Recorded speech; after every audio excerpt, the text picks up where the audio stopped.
Chapter 339. The sun had already set. Just when everyone thought that Mr. Chen was not going to show up, a green light suddenly pierced through the sky, leaped over the mountains, and headed straight for the east platform from the northwest. The green light shone like a comet. But when the green light approached the peak of Taihang, people suddenly realized, this was not a shooting star, this was a flying sword that only existed in legends. At the peak of the mountains, a sword soared to the heavens. Swoosh, swoosh, a green rainbow pierced the sky. The long sword turned into a green light and suddenly flew over from afar. Although it was not close, it vaguely gave people a huge pressure. Its momentum was so strong that it was unstoppable. The sword was 3 feet and 3 inches long, the blade was like water, and it emitted a dense chill. It was as cold as the moonlight, and as bone-chilling as a cold lake. This long sword was the magic weapon that Chen Shi had snatched from Bai Hong's hand, Flowing Cloud. Because the long sword was flying too fast, before anyone could react, the long sword had already arrived at the peak of Taihang, and the tip of the sword was pointed straight at Su Feng, who was sitting on the observation platform. Good timing. Seeing this, Su Feng let out a long howl to the sky. Then, like a giant python that had been dormant for a long time, he suddenly soared into the sky. His black robe fluttered in the wind, and for a moment, he was like a god descending to earth, facing the flying sword in the sky. However, when Su Feng soared into the sky and was ready to face the sword, he truly felt the majestic power contained in the sword. Under the sky that was not late at dusk, twilight gradually rose, and the mountain wind raged. The sword seemed to have torn the sky apart, leaving a shallow mark in the void. Wherever the long sword went, the spiritual energy at the peak of Taihang surged toward it. The spiritual energy of heaven and earth kept converging into the sword, but it gradually increased the power of the sword. In the end, this power made Su Feng feel like he was in a trance, as if he was not facing the sword, but the entire sky, the sky, had collapsed. The power of this sword was so terrifying. Su Feng's face turned cold. He did not have time to think about where this flying sword came from, and he instinctively stirred up the vitality in his body. With a loud shout, 8 Yin servants immediately appeared beside him and formed a protective circle around him. The 8 Yin servants took up the position of the 8 trigrams, each occupying a corner. At the same time, they continued to inject their own Yin Qi into Su Feng's body. In that instant, with Su Feng as the center, a shadow of the 8 trigrams suddenly appeared at the peak of Taihang, facing the green light from afar. For the past 3 days, Su Feng had been continuously absorbing the Yin Qi from the Taihang mountains, pushing the 8 Yin servants to their peak condition. The vast and majestic Yin Qi of the mountains, as well as Su Feng's hundreds of years of hard cultivation, merged into the peak of Taixing at this moment. They slowly circulated in the void, forming an indestructible 8 trigrams formation. And this was his trump card, Yin Soldier's formation, Move the Mountains. Taking advantage of the right time, place, and people, gathering the power of the mountains, rivers, sun, moon, and yin and yang, he faced this world-shaking sword head-on. This was a powerful force that only those above the celestial being realm could control. It was also a power that ordinary people could never imagine. Therefore, no matter who won or lost in this battle, it could definitely be said to be an unprecedented battle. And the moment Su Feng revealed the Taiji diagram, the flying sword finally arrived in front of Su Feng. Like the sonic boom caused by the flight of a supersonic fighter, the moment the longsword hit the Taiji diagram, with the point of impact as the center of the circle, a burst of white air suddenly erupted, its power monstrous. The invisible air wave carried a powerful impact, instantly turning the stones on the observation deck into dust. At the same time, the air wave also uprooted all the trees on the mountain. For a moment, the peak of Taihang was filled with dust and dirt, as if it had been hit by a Force 12 typhoon. Su Hongyi was standing closest to it, so the moment the air wave hit, he was sent flying by the powerful shock wave, and then rolled along the hillside. After rolling for a few hundred meters, he finally hit a big rock and stopped. Gravel and dust constantly fell on Su Hongyi, and in a short while, he was buried alive. Similar scenes kept playing out, no one had seen a battle between those above the celestial being realm, so they didn't know what the safe zone was. If it weren't for Wu Lian's consideration of not letting everyone get too close, the peak of Taihang would have been dyed red with blood today. And this was based on the situation where Su Feng flew into the sky and took the sword head-on. If Su Feng was still standing on the observation deck, this sword, wouldn't it have shaved the mountain? The lucky ones with lower cultivation were standing farther away in advance, and after the explosion, they ran faster than anyone else, so they were not injured because of this. By the time they looked at the viewing area in shock, they realized that everything had already been settled. The air wave dissipated. Su Feng was still flying in the air. But his black robe was torn to shreds by the air wave, and from afar, he looked like a rag doll. As for the Taiji diagram, it had already turned into a light smoke, dissipating at the peak of Taihang. Su Feng didn't seem to be injured. That was because the flying sword suddenly stopped in the air after breaking the Taiji diagram. The blue light around the long sword had already dissipated. If it weren't for the fact that it was still floating quietly in the air, it wouldn't have looked much different from an ordinary long sword. However, although there were no visible wounds on Su Feng's body, most of his primordial qi had been shaken away. Like an old man whose body had been hollowed out, Su Feng stared blankly at this long sword that was right in front of him. He actually couldn't maintain his high void wind resistant state, falling straight down from the sky just like that. Bang! With a muffled sound, Su Feng crashed heavily into the ground. But right after that, he crawled up from the ground shakily. Su Feng half knelt on the ground, trying to raise his head. In addition to shock, fear, there was also some disbelief in his eyes. One sword. Only one sword. He couldn't even take one sword from Mr. Chen. From beginning to end, Mr. Chen had never shown his face. With only one flying sword, he had cut off half of his cultivation and completely turned him into a cripple. Su Feng stared blankly at the flying sword in the sky. Suddenly, the sword vibrated slightly. After seeing this scene, Su Feng suddenly felt as if he had been struck by lightning. The expression on his face suddenly became extremely nervous and frightened.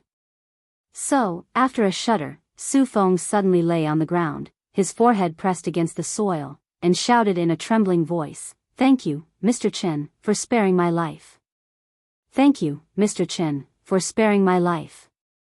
Thank you, Mr. Chen, for sparing my life." After Su Feng shouted 3 times, he even raised his head and kowtowed heavily on the ground 3 times. When the few martial artists who were not affected by the blast saw this scene, they were immediately dumbfounded. Even their eyeballs almost fell out of their sockets. What happened just now? Su Tianren lost? And he was so scared that he knelt down and begged for mercy? This, after being stunned for a moment, a smarter guy suddenly came back to his senses and couldn't help but shout excitedly, "I understand. The reason why Chen Xian only attacked after the sun went down, that's because he didn't take Su Tianren seriously at all. Su Feng doesn't deserve to fight with him at all." Hearing this, the rest of the people suddenly had a look of realization and hurriedly nodded in agreement. Yes, that's it. But what I don't understand is, Su Tianren is also above the celestial being level, but he couldn't even take one sword from Mr. Chen. Then, what realm should Mr. Chen be in? No one could answer this question. Everyone looked at the sky again.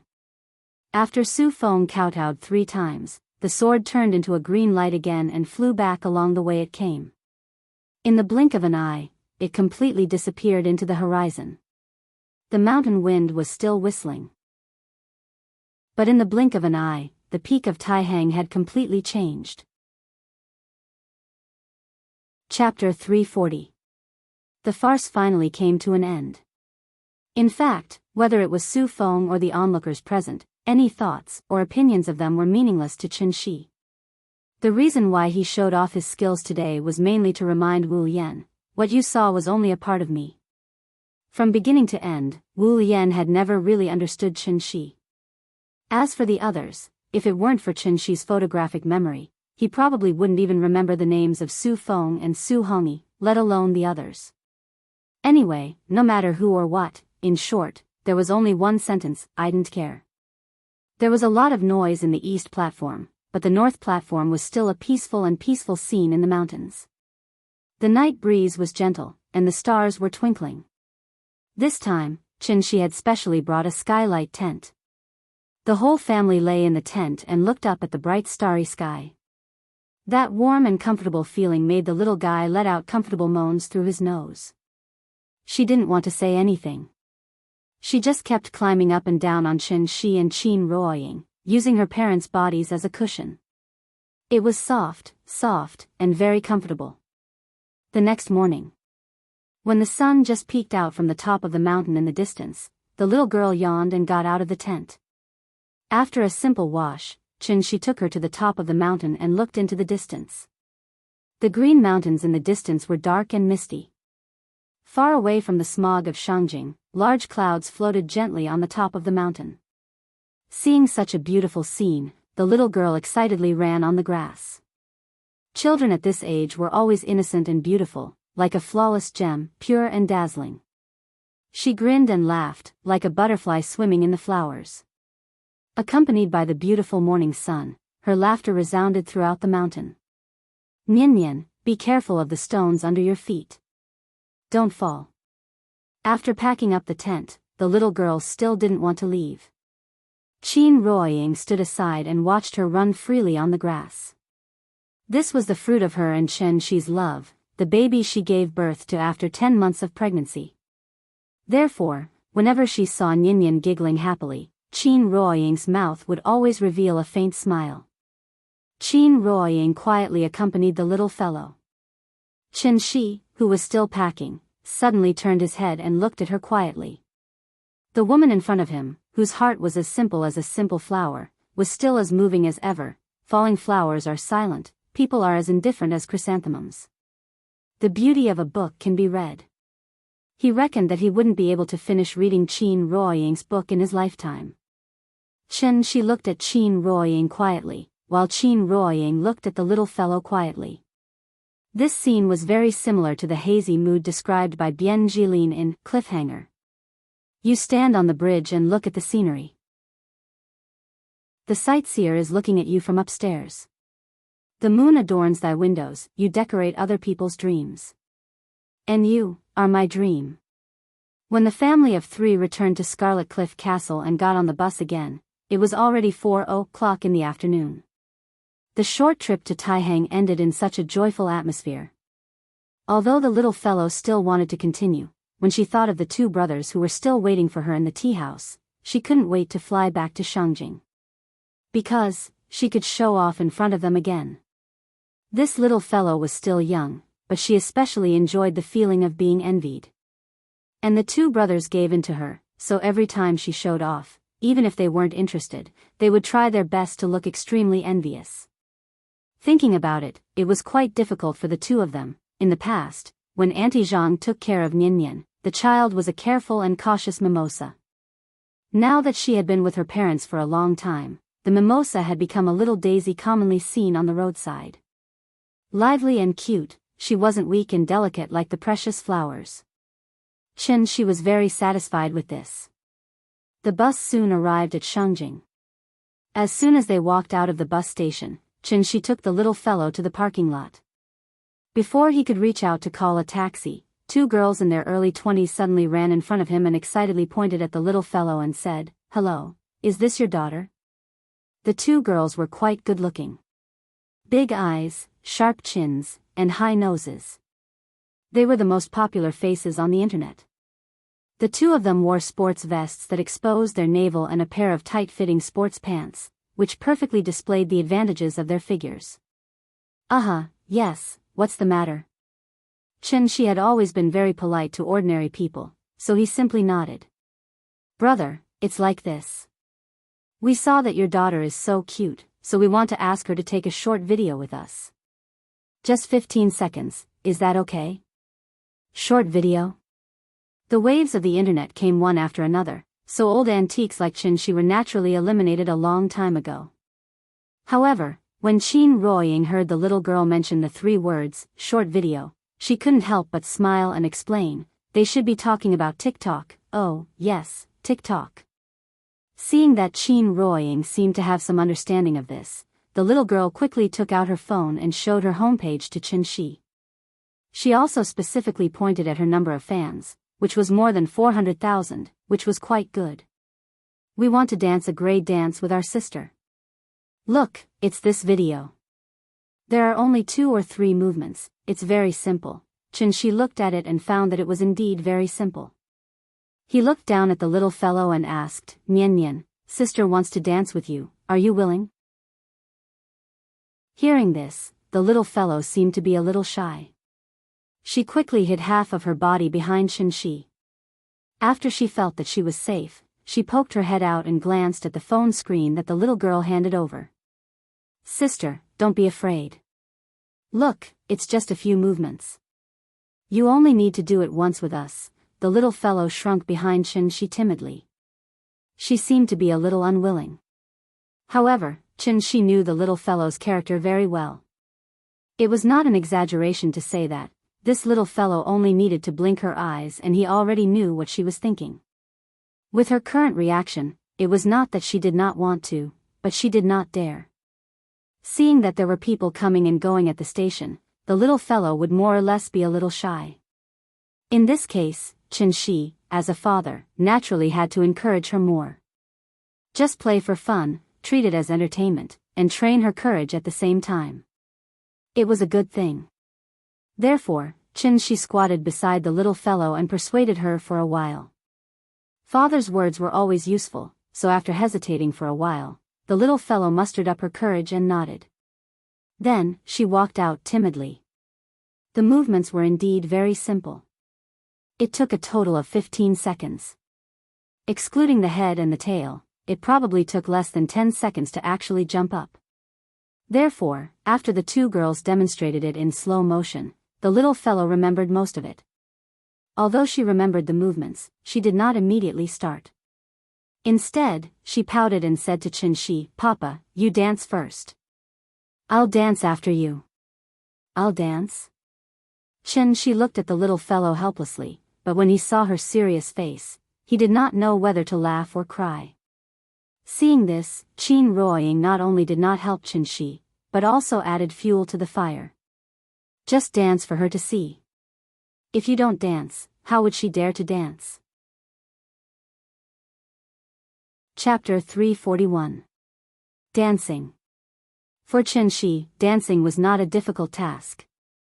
It was nothing more than making one move after another according to the rhythm of the music. But when she thought about how he was going to perform a web celebrity dance in such a crowded place, Qin Shi felt a little weird. It made her feel like her limbs were becoming a little clumsy. At the end of the day, it was still a psychological barrier. However, when he looked at his wife and children's expectant eyes, Qin Shi decided to go all out. As for his reputation, could it be eaten? As a result, such a scene played out outside the busy Shangjing station. A man in a mountaineering suit danced the ash dance with the company of 2 sexy and hot internet celebrities. Looking at his standard movements, he looked like a professionally trained dancer. Qin Shi seemed to be in a good mood today, so after he finished dancing, he even imitated the handsome pose of a celebrity and winked at Qin Ruoying with a domineering expression. On the spot, Qin Ruoying was so happy that she couldn't stand up straight. Daddy is so amazing. Qin Ruoying couldn't stop laughing, but the little girl was obviously shocked by her daddy's handsomeness. Therefore, when she finished watching Qin Shi's demonstration, the little girl couldn't wait to jump in front of the camera. Then, she imitated Qin Shi's left and right hand gestures. Her little face was so happy that it was about to bloom. She was a child, so she didn't need to do anything. As long as she showed a pure smile and was happy from the bottom of her heart in front of the camera, she would naturally receive countless likes. The 15-second video was quickly recorded, but the little girl couldn't stop at all. It was as if she had eaten ecstasy and was completely high. Mommy, you too. The little guy ran to Qin Ruoying's side and pulled her along, wanting her to jump with him. Qin Ruoying couldn't persuade her, so in the end, she could only smile bitterly and dance with her. The 2 girls had picked up a treasure today. Just Qin Shi and his wife's photos alone were enough to win an international photography award, not to mention that they were a family of 3 now. The family of 3 was having a good time here, attracting the attention of the passers-by. Many people even stopped and took out their mobile phones to take pictures. Seeing that there were more and more onlookers, Xianxia thought about it again and again, and had to stop the little fellow's excitement. After letting her say hello to the 2 sisters, he took her and left directly. Seeing this, the little girl hurriedly caught up with Xianxia and wanted to leave his WeChat account, hoping that they could take videos together in the future. However, she was decisively rejected by Xianxia. After all, he had no intention of letting Nian become an internet celebrity. It was fine to play around, but not when it came to other things. This was a matter of principle. Thus, the 2 girls could only stand by the roadside and watch regretfully as the money tree got further and further away from them. Although they had left, the little fellow still hadn't woken up from the extremely magical background music. Thus, she kept pestering Qin Ruoying to play music for her. Then, she started wriggling excitedly in the car. Looking at her smug look, it was probably the long-hidden nature of the country high that had been activated for a long time. Because of the delay at the station, when the family of 3 returned to Dongming Alley, it was already 7:00 in the evening. As soon as she stepped through the door, the little fellow rushed into the courtyard with her butt up, and at the same time, she kept shouting, "Big cat! Big cat! Come quickly! I'll teach you how to dance." Before the word dance left her mouth, the little fellow suddenly stopped in her tracks. After being stunned for a moment, she looked at the figure next to her and exclaimed, "Auntie, you're back?" Xianxia and Qin Ruoying heard the commotion in the courtyard, and they couldn't help but smile at each other, and then they crossed the Chuehua gate side by side. Wasn't the figure standing on the steps of the east wing Qin Shueqing, whom they hadn't seen for a long time? His sister-in-law was still elegant, but the most eye-catching thing was her right hand. "Oh, your hand has recovered? So fast?" Xianxia looked at Qin Shueqing in astonishment. He really didn't expect her to be able to step into the golden core stage in such a short time. Although his sister-in-law's martial arts foundation was not bad, this speed of progress, it seemed a little too fast. While Xianxia was still puzzled, Qin Shueqing calmly explained to him. "The organization recently found some rare elixirs.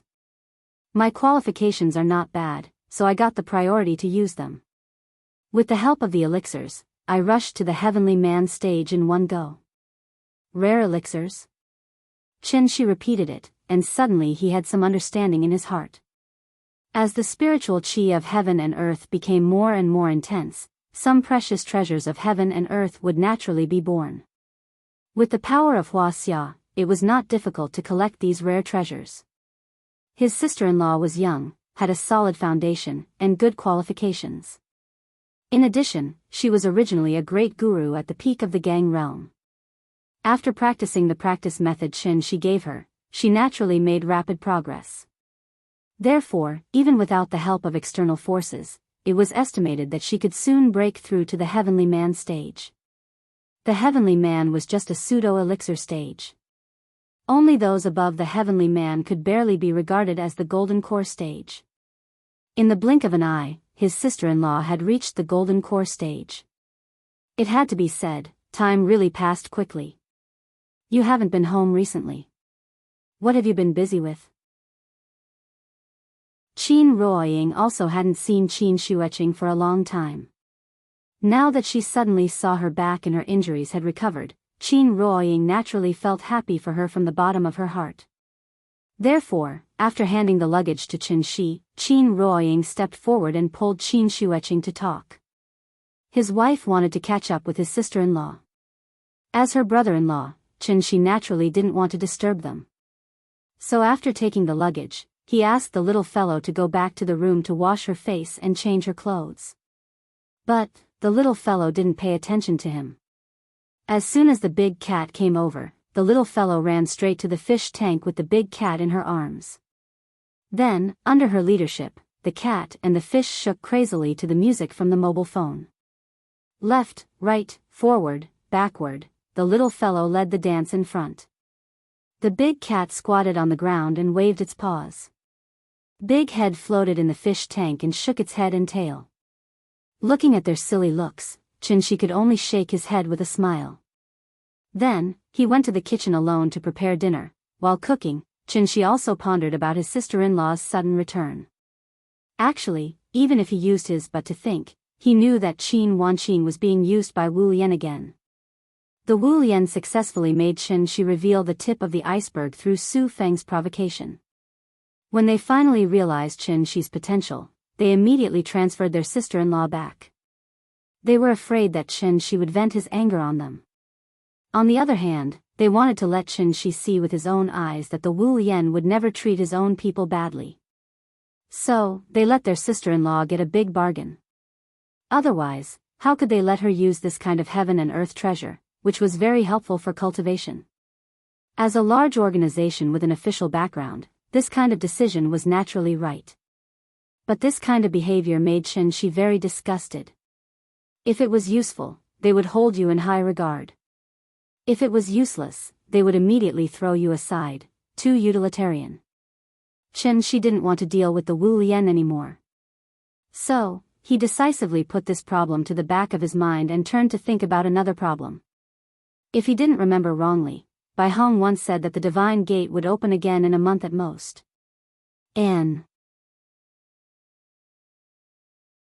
Chapter 342. Life was back on track again. It was so peaceful that not a single ripple could be felt. The only thing that made Qianxi feel a little uncomfortable was, the little girl was addicted to the phone after all. Since the last short video, the little thing wanted to play with it from time to time. Although the brothers were not naughty, they were definitely the most enthusiastic audience. They would always give the warmest applause to the little girl at the end of her performance. In the long run, it also indirectly encouraged the little girl's self-confidence, which led to her clamoring to play music on the phone at all times.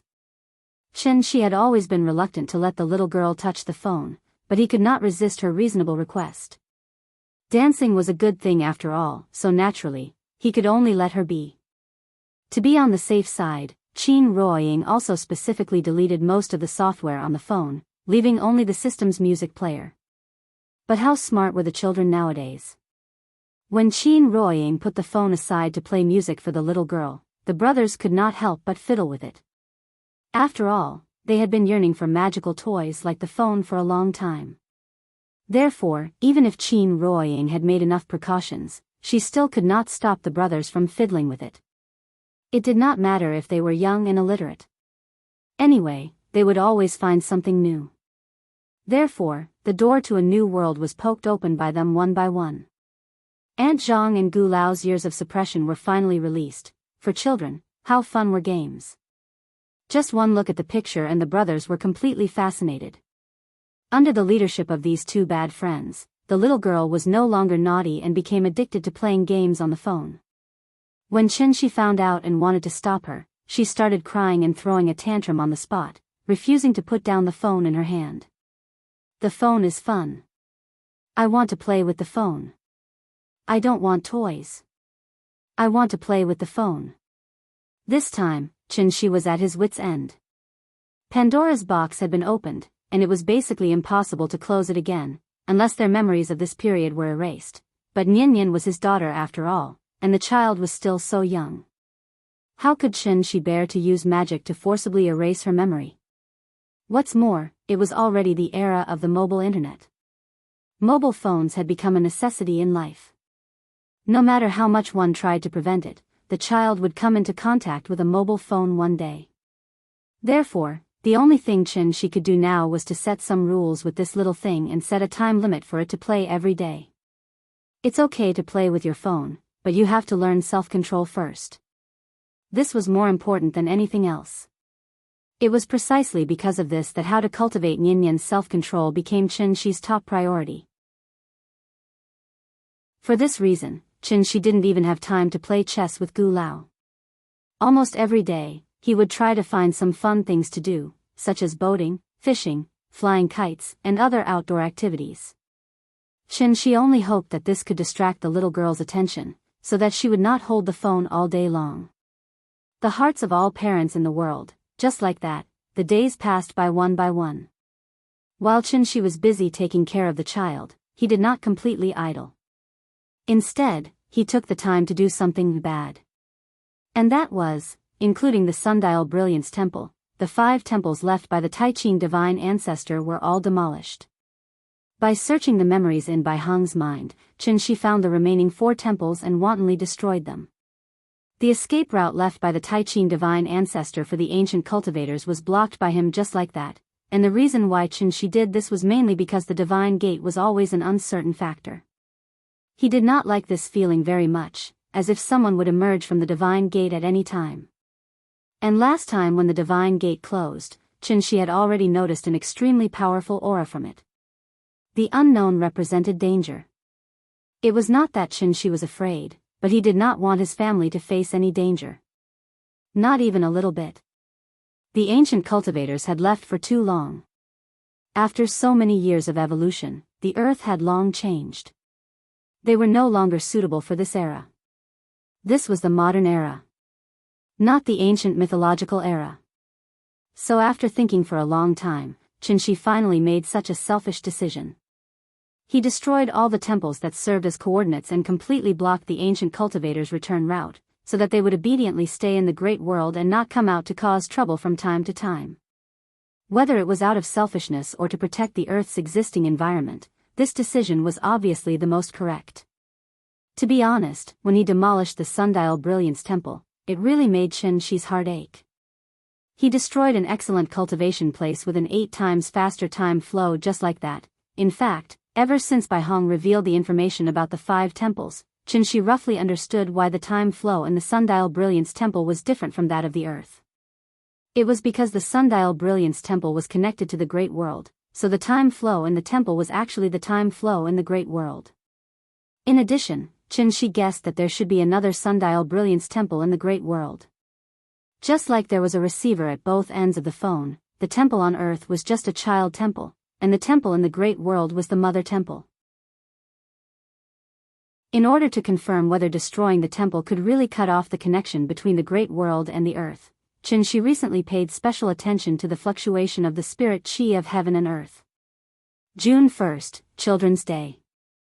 On this holiday that only belonged to children, the fog that covered the sky finally appeared again. The scale of the spirit qi tide this time was indeed very large. As long as it was a place with a little bit of spirit qi, there was now fog everywhere. The fog covered the sun, like a summer shower, and the whole sky was so gloomy that it seemed like it was about to drip water. Qin Shi was not sure where the divine gate would appear, so after saying goodbye to Qin Ruoying, he left the tea house and then patrolled in the direction of the spirit qi surge, wanting to see if the divine gate would appear again. The fog lasted for more than an hour. Qin Shi flew more than half of Wuxia, but in the end, he did not find any trace of the divine gate's appearance, and his heart immediately calmed down.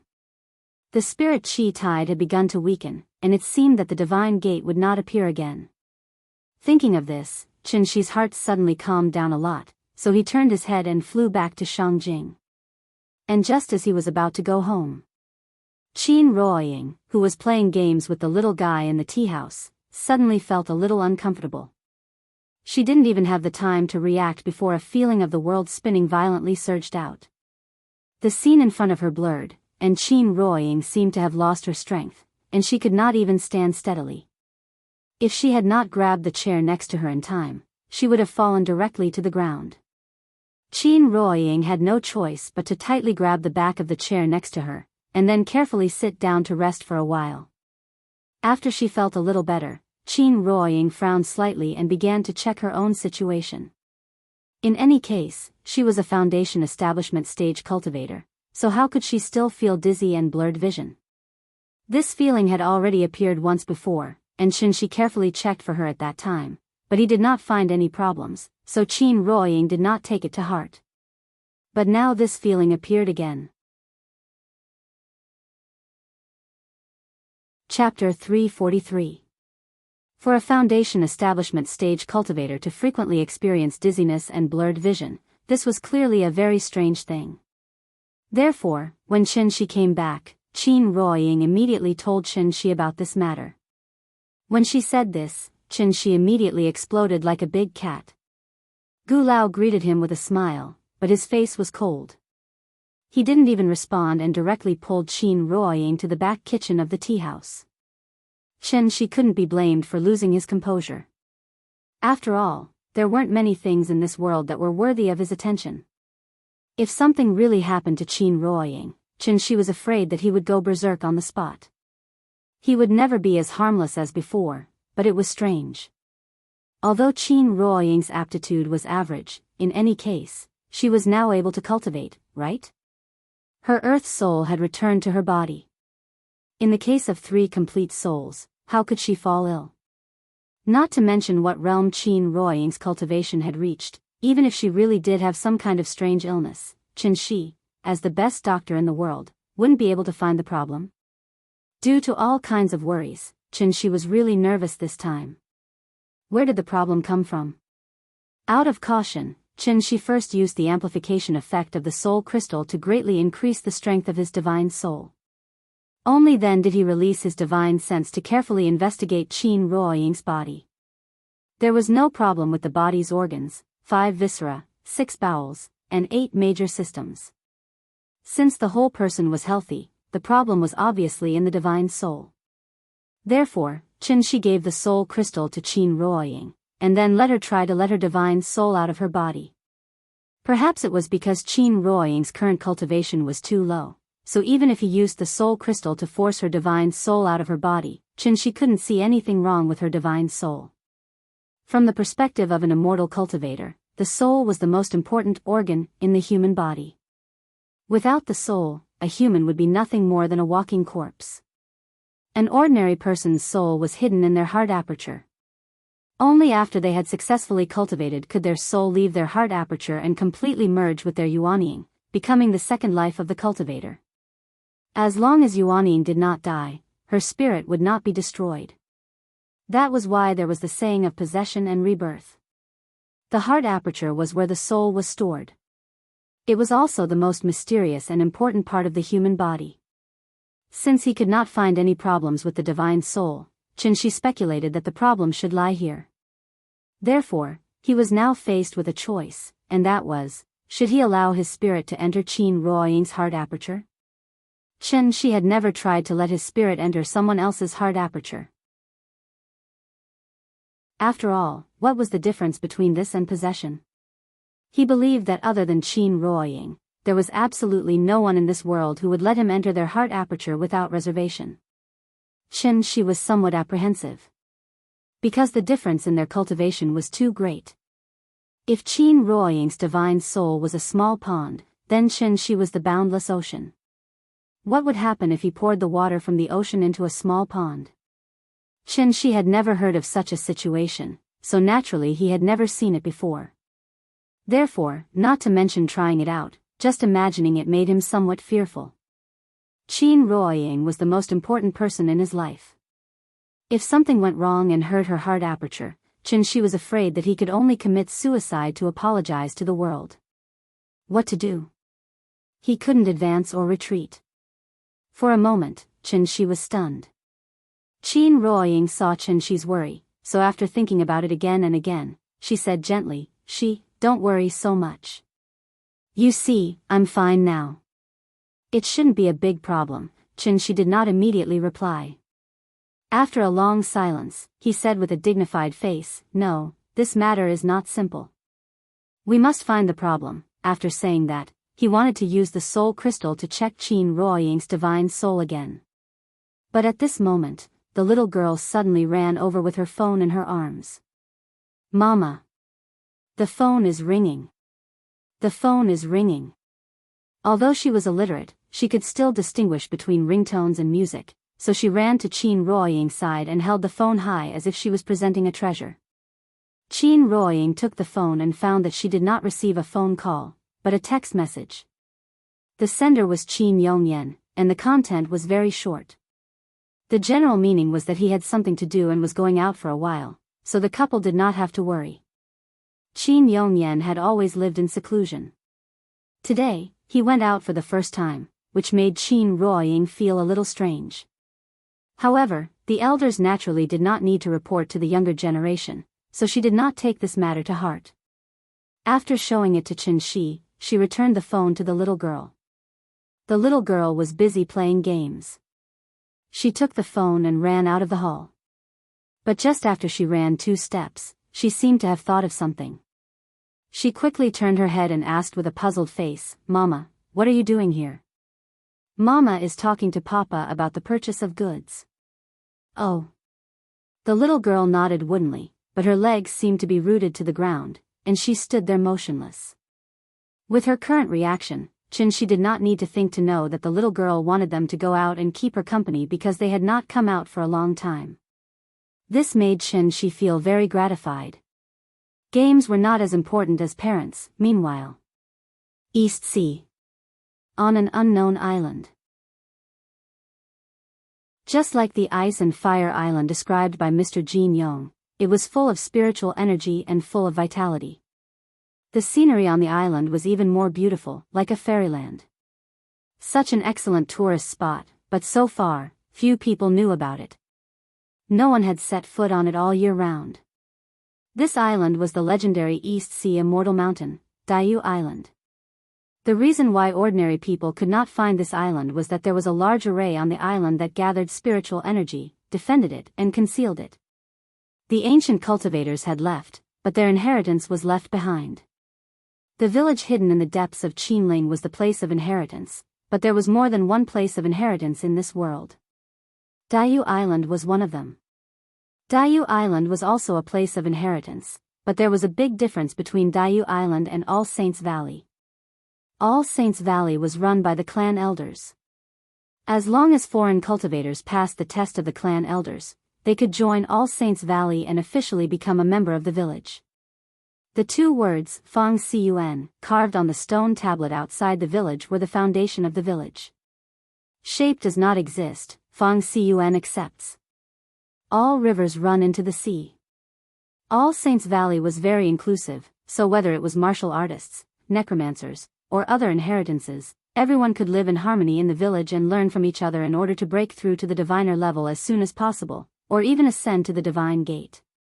Compared to All Saints Valley, Daoist Island was more mysterious and naturally more isolated. It did not accept outsiders and was never open to the outside world, so the residents of the island had always had the same surname. They were of the same clan and had been passed down from generation to generation. Chapter 344. East Sea Immortal Mountain, Daoist Island. Daoist Island was not an isolated island, but a group of more than 10 small islands. It was like a county with more than 10 villages under its jurisdiction. 17 small islands were scattered randomly on the sea. Although the islands were not connected, they were not very far apart either. As far as the eye could see, it was all clear and transparent seawater, fine golden beaches, and lush forests. This place was like a pure land that had never been polluted by industry. Everything was so beautiful. In such a paradise, it was natural that it would be flourishing and flourishing. Therefore, the residents of the island all had the same surname, Jiang. One had to know that the origin of surnames could be traced back to the birth of new humans. At that time, humans were still in a matriarchal system, so many surnames had the word woman in them. Jiang was one of the 8 great ancient surnames.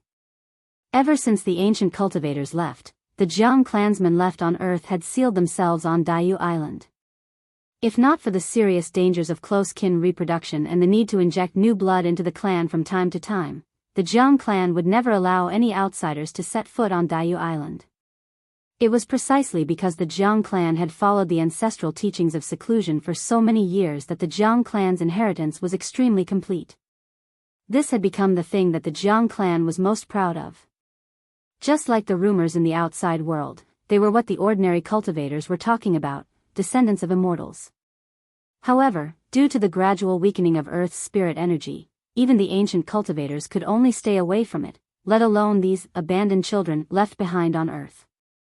Therefore, rather than saying that the Jiang clan was conserving their strength, it was better to say that they were struggling at death's door here.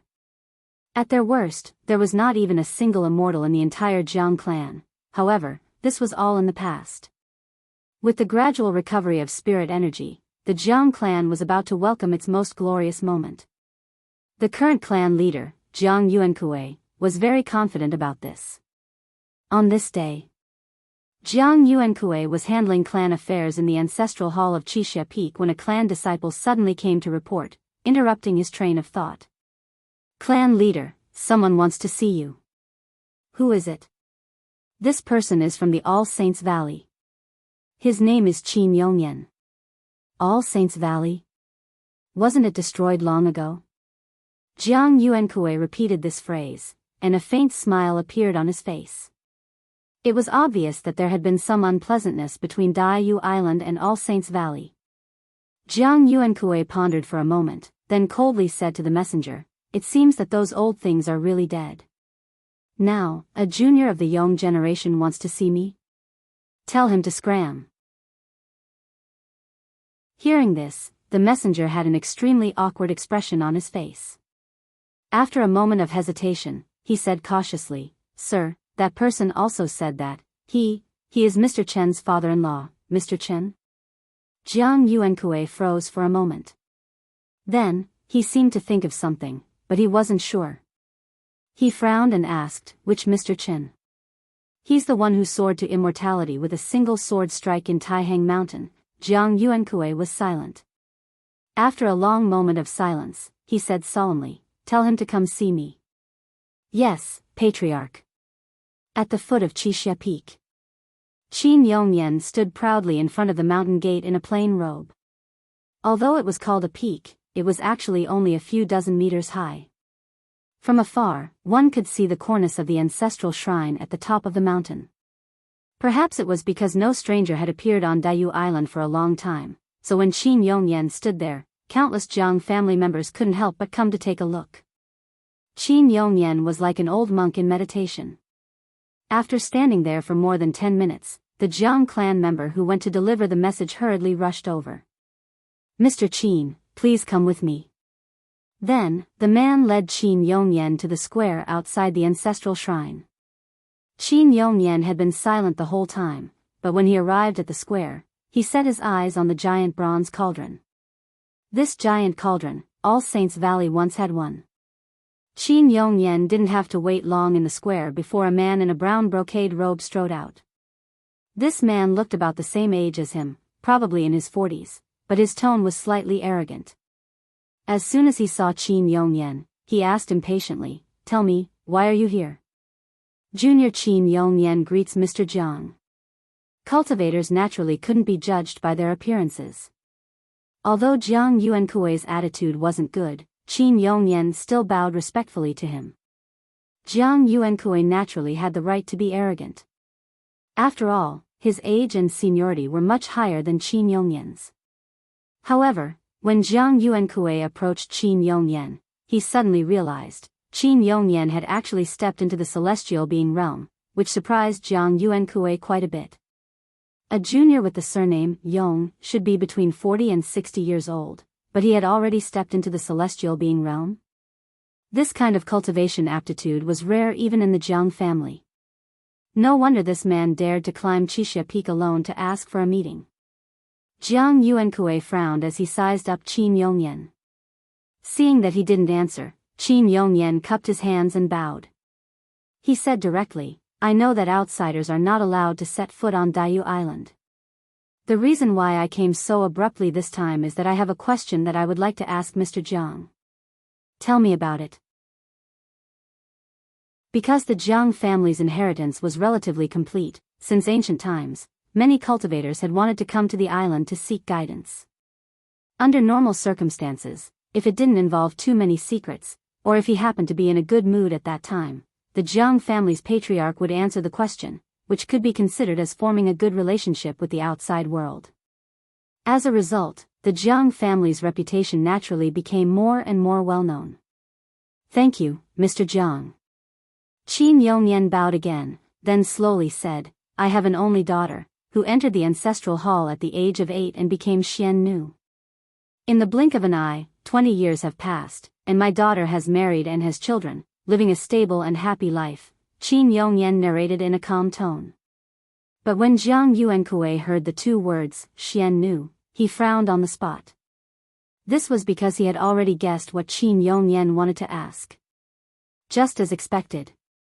Qin Yongyan said some seemingly long-winded words, but in the end, he suddenly changed the topic and said, "My wife is also Xian Nu, so I know very well that most Xian Nu won't live past 40. This kind of tragedy has happened once before, and now it's happening to my daughter again.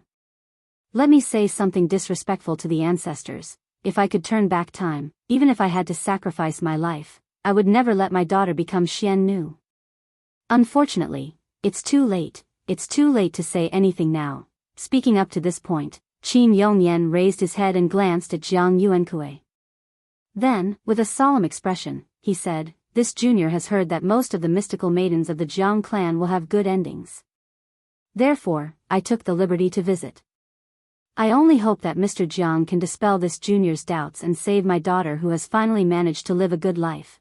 After saying this, Qin Yongyan bowed again, very respectfully to Jiang Yuankui. Jiang Yuankui silently looked at Qin Yongyan. After being silent for a long time, he said in a deep voice, "Get up first." Hearing this, Qin Yongyan's face lit up with joy. Just as he was about to thank him, he heard Jiang Yuankui sigh and say, "I'm very sorry." Chapter 345. The sea breeze blew over the mountains and over the treetops, gently carrying fallen leaves to the square outside the ancestral shrine. After hearing Jiang Yuankui's reply, Qin Yongyan's heart sank.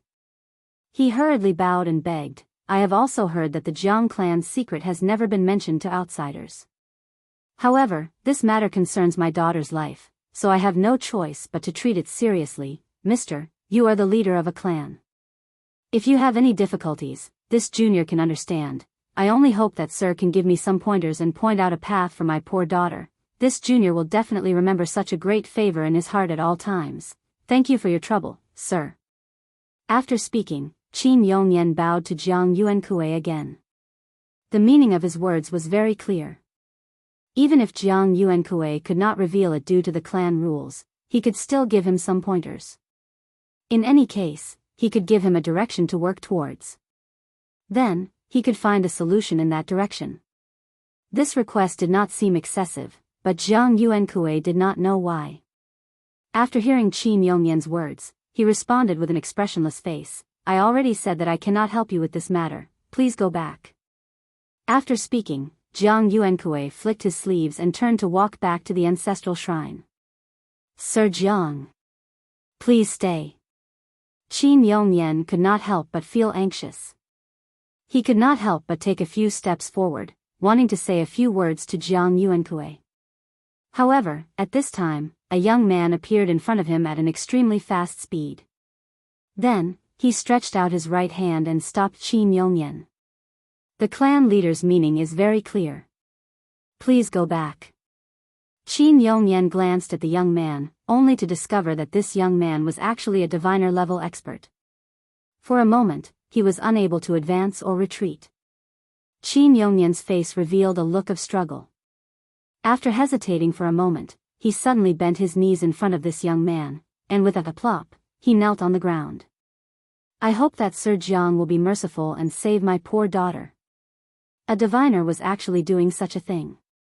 This made the young man feel a little surprised, so he could not help but look at Jiang Yuankui, wanting to hear his opinion.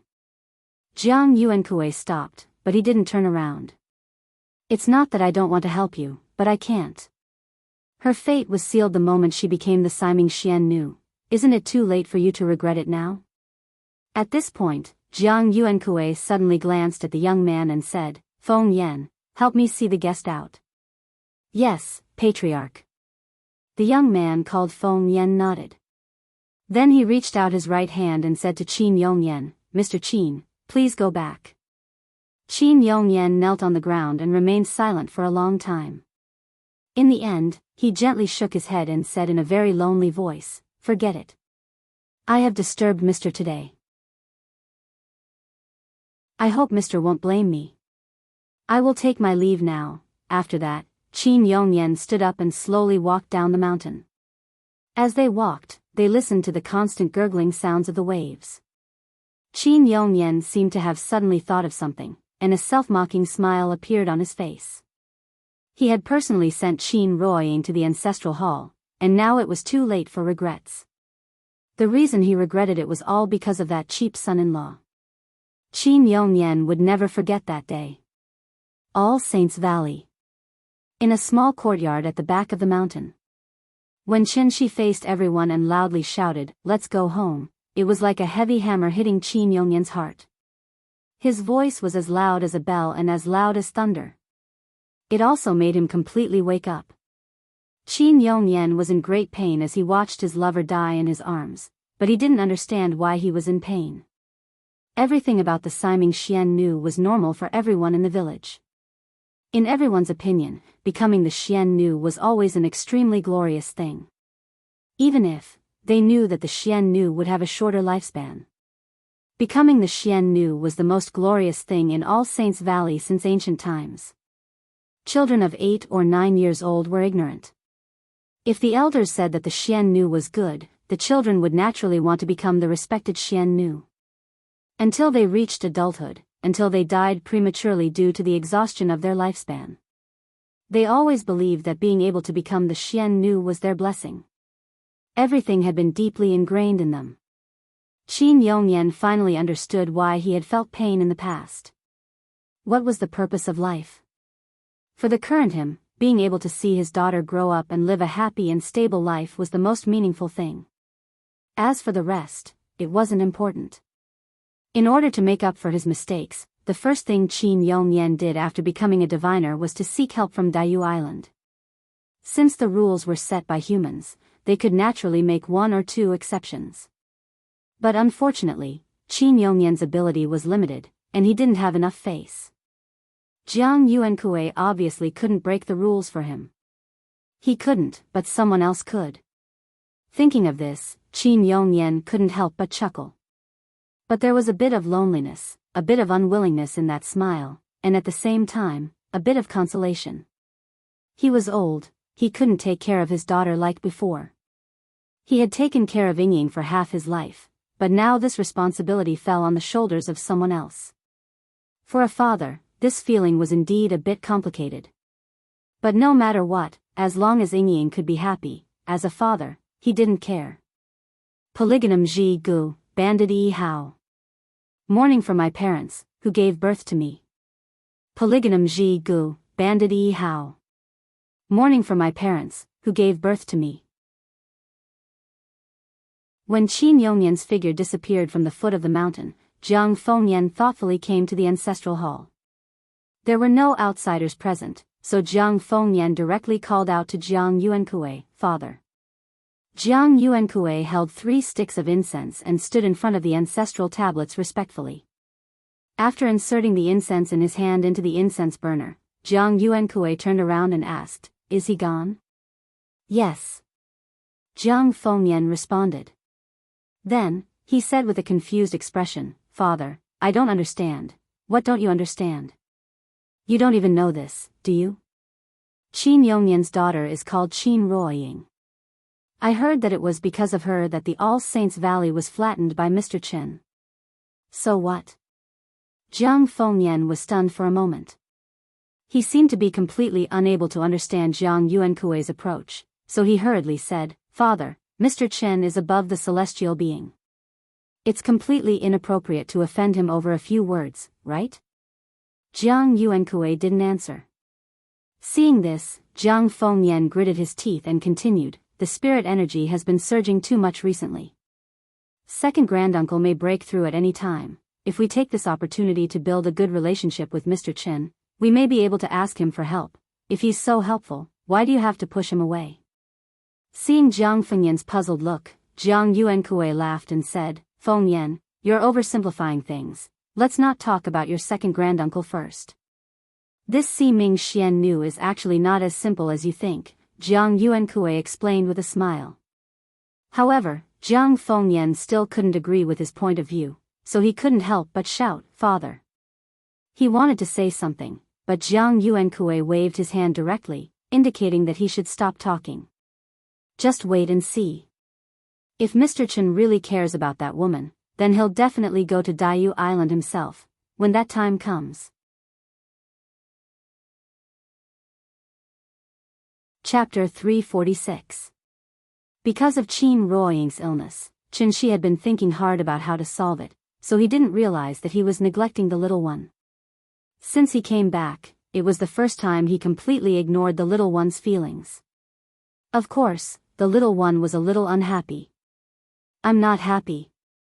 I'm not happy." So, early in the morning, the little one stuck to Qin Shi and insisted that Qin Shi play games with her. She didn't know why she suddenly became so clingy. Qin Ruoying wanted to take her to wash up, but the little one refused to go no matter what. She even put on a look of disdain and didn't want Qin Ruoying to get close to her. Seeing this, the couple couldn't help but look at each other. Why did this child suddenly start to throw a tantrum? Qin Ruoying couldn't do anything about it, so she had to let Qin Shi serve her. How to serve her? He could only play games with her and make her happy. The little one especially liked to play Fruit Ninja, which was a casual game that was popular all over the world. As long as you cut the fruit on the screen with your finger, you could get points. Although the gameplay was simple, it was very playable. Qin Shi patiently played with her for a while, but the little thing was getting more and more excited. No matter what she said, she wouldn't wash up. Qin Shi had no choice but to snatch the phone from her hand and show her a series of gorgeous combos. Then, he pretended to be careless and deliberately cut the bomb and died. Seeing that her father was so powerful but still died, the little one immediately laughed happily. Seeing that she was finally happy, Qin Shi immediately carried her to the bathroom and helped her wash up as fast as he could. After that, Qin Shi used a lot of effort to make the little one swallow her breakfast. 4 or 5-year-old children were the most mischievous. Even an obedient and sensible child like Nian would inevitably be mischievous sometimes. So even if she was extra mischievous today, the couple didn't take it to heart. But the more they didn't care, the more this little thing acted up. On the way to the tea house, Qin Shi said to go left, but she insisted on going right. It was as if she was deliberately going against Qin Shi. She was already so pretentious. If Qin Shi still didn't realize that the little fellow was deliberately being difficult, he would be too irresponsible as a father. Thus, Qin Shi squatted beside the little girl, preparing to coax her. However, this little thing proudly turned its little face away and put on a look of not wanting to talk to him. Seeing her attitude, Qin Shi knew the seriousness of the matter. Therefore, he put on a very exaggerated expression, and as if he was performing in a stage play, he imitated Uncle Benchen's northeastern accent and said in a low muffled voice, "What's wrong? What's wrong? What's wrong with little darling today? Why are you so unhappy?" Looking at Qin Shi's performance, the little fellow suddenly couldn't hold it in. After twisting her small body proudly for a while, she said indignantly under Qin Shi's constant questioning, "I don't like Papa anymore." After that, the little thing made a gesture to push Qin Shi away. Looking at her aggressive posture, how could he let go of her at this time? Therefore, Qin Shi hugged her tighter. "Oh, what's wrong? What did Papa do to make you unhappy? Don't you always say that you like Papa the most and then Mama the most? Why don't you like Papa all of a sudden?"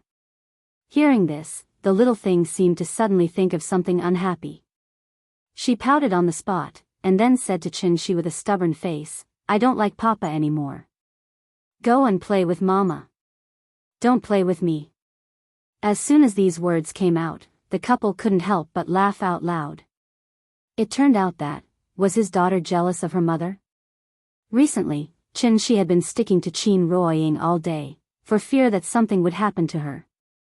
Although the little fellow had games to play and the 2 brothers to accompany her, her father's abnormal behavior still attracted her attention, and she couldn't help but feel a little down in her heart. Papa used to care about her a lot.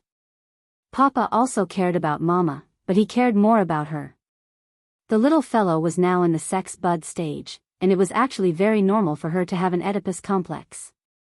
This was a stage that children had to go through in their growth process. It was not a twisted mentality, nor was it a big problem. Because once this stage was passed, they might completely forget that they had a complex relationship with their biological father against their mother. In this regard, Qin Shi naturally had to make appropriate guidance. So after thinking for a while, he looked into the little fellow's eyes and said to her very seriously, "Nian Nian, do you know? Mama is sick." Hearing this, the expression on the little fellow's face suddenly froze. She seemed to be very surprised, and after hearing Chen Shi's words, she quickly turned to look at Qin Ruoying. Aunt Zhang's health wasn't good, and she used to have old illnesses from time to time. The little fellow stayed by her side all year round, so she was very sensitive to the word sick since she was young. This was because she knew that once her grandmother fell sick, she would feel very uncomfortable, and sometimes she couldn't even stand up. She had never experienced that feeling, but she could still feel her grandmother's pain from the side. Therefore, every time this happened, she would be exceptionally obedient, and wouldn't cause trouble for Aunt Zhang at all. Now that Chen Shi suddenly said that Qin Ruoying was sick, it naturally brought back the little fellow's bad memories, so she hesitated for a moment, and then asked timidly, "What's wrong with Mama?" "Mama is sick. Although it's not very serious, there's no way for her to recover in a short period of time." "Oh." The little fellow blinked her eyes, and her expression was a little stiff, as if she didn't understand what Chen Shi meant at all. Seeing this, Chen Shi continued to try to guide her. When a person is sick, they will become very weak. Does that mean they need someone to take care of them? This time, the little fellow finally understood, so she nodded and answered resolutely, "Yes. You and Mama are the people that Papa cares about the most. Now that Mama is sick, shouldn't Papa take good care of Mama?" "Yes. But Papa has to take care of Mama, then he won't have time to play with you. Will you be angry?" "No. I'm not angry. Nian Nian is so sensible." "Mua." Seeing that the little fellow listened to his words, Chen Shi kissed her little face, as a reward. After Chen Shi's reasonable guidance, the little fellow seemed to realize that her previous behavior was wrong, so after hesitating for a while, she signaled Chen Shi to let go of her. After Chen Shi put her on the ground, the little fellow jumped to Qin Ruoying's side, then pulled Qin Ruoying's hand and said loudly, "Mama is sick, we have to take good care of Mama." After saying that, the little fellow looked up at Qin Ruoying and added, "Grandma said that when you're sick, you can't walk. We have to hold Mama's hand and walk." This silly child, just now, he was still cold to her, but now he suddenly became very kind. His face changed faster than flipping a book. Looking at the cute little thing in front of her, Qin Ruoying couldn't get angry even if she wanted to. So she could only smile and rub her head, then rolled her eyes at Chen Shi, as if she was complaining silently, "It's all your fault." Chapter 347. The little girl felt that she had been neglected recently. In order to prevent her from having such thoughts, Chen Shi brought her around Ho-Hai. After playing with her for a while, the family of three slowly strolled back to the tea house. Her mother had become a patient, and the little girl was very concerned about it. So when she returned to the tea house, she didn't even have time to say hello to the brothers before she ran into the bar. She raised her head and asked Xiao Yuan to pour her a cup of hot water. The little girl eagerly brought the hot water to Qin Ruoying. No matter what, she wanted Qin Ruoying to take the medicine first. Qin Ruoying had never been to the hospital, so how could she have any medicine on her? So she could only tell the little girl that it didn't matter and that she would be fine after a few days of rest. But the little girl didn't listen to anything she said. Because in the little girl's mind, she must take medicine when she was sick. Only by taking medicine can she be cured. This was also the idea that Aunt Zhang had instilled in her since she was young. It was to prevent her from being unwilling to take medicine when she was sick in the future. He didn't expect that after leaving Aunt Zhang for so long, the little girl could still remember this. This made Chen Shi feel gratified. It was rare for her daughter to be so filial, so Qin Ruoying naturally couldn't discourage her. So after hesitating for a while, she took a Peiyuan pill from Chen Shi and pretended to take it. Seeing this, the little girl finally felt relieved. Then, as usual, she got together with the brothers and continued to play games. For a child, being happy was the most important thing. As long as she was happy every day, this childhood was worth remembering. Time flew by, and it was almost summer vacation.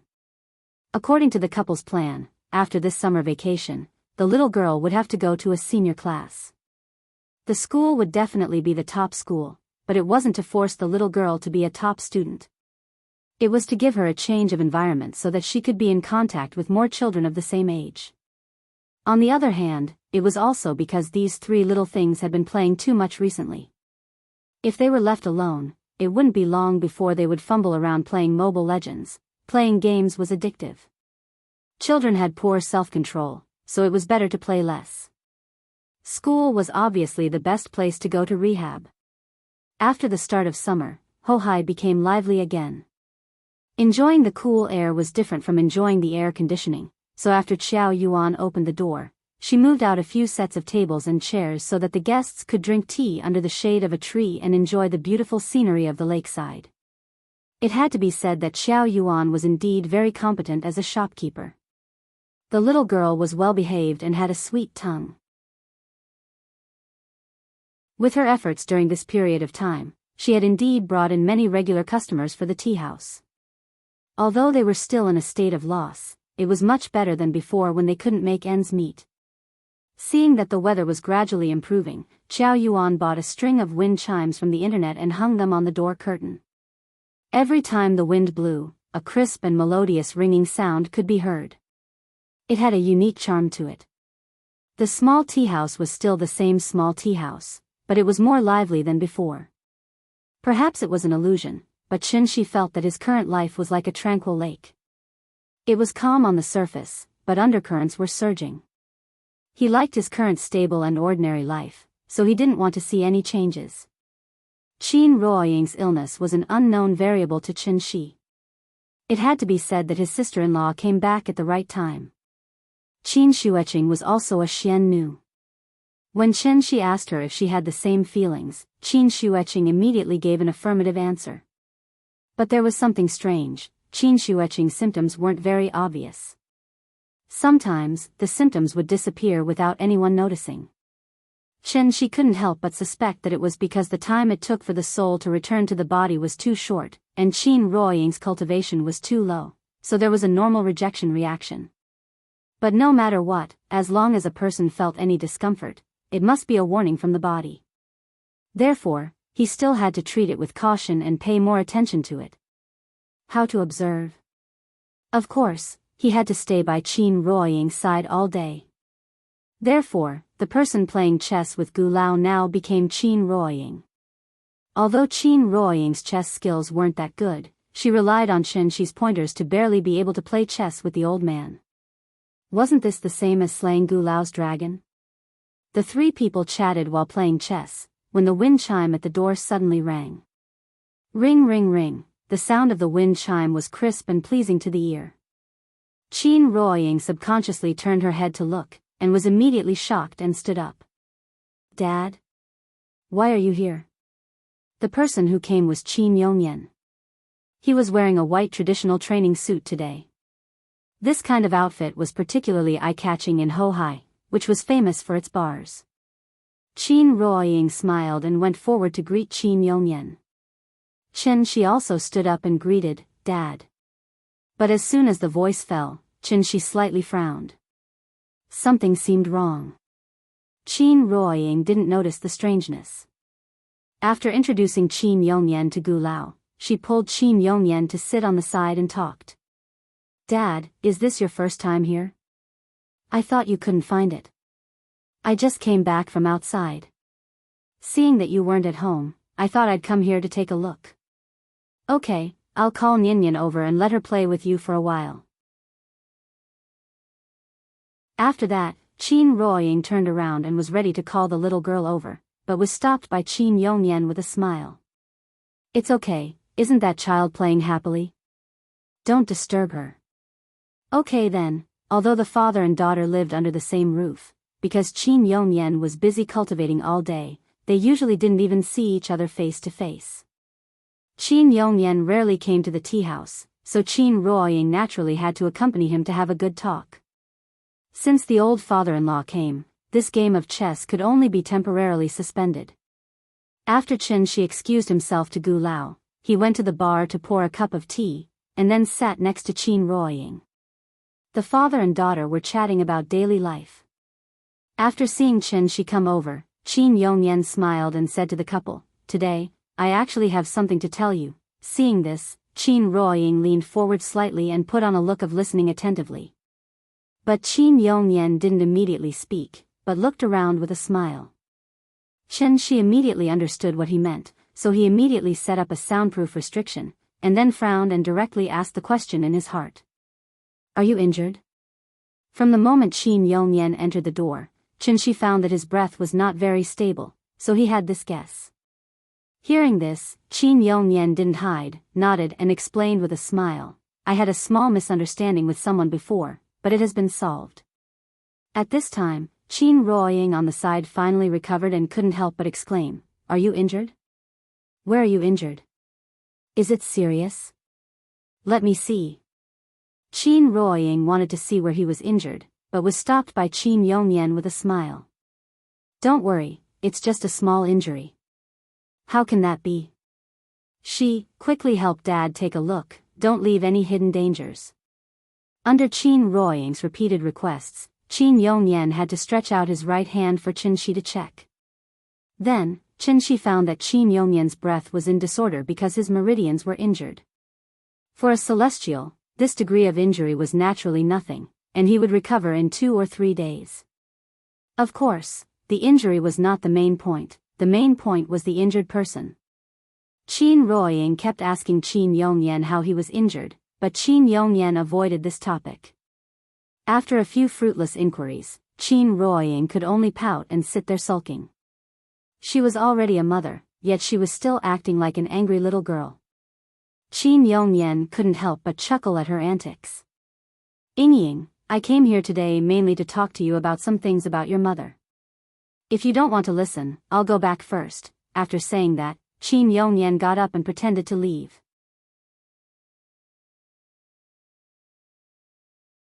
Chapter 348. Looking at Qin Ruoying's resentful look, Qin Yongyan had a different feeling in his heart. In the blink of an eye, Yingying had grown up and had a child of her own. So fast, Qin Yongyan sorted out his thoughts.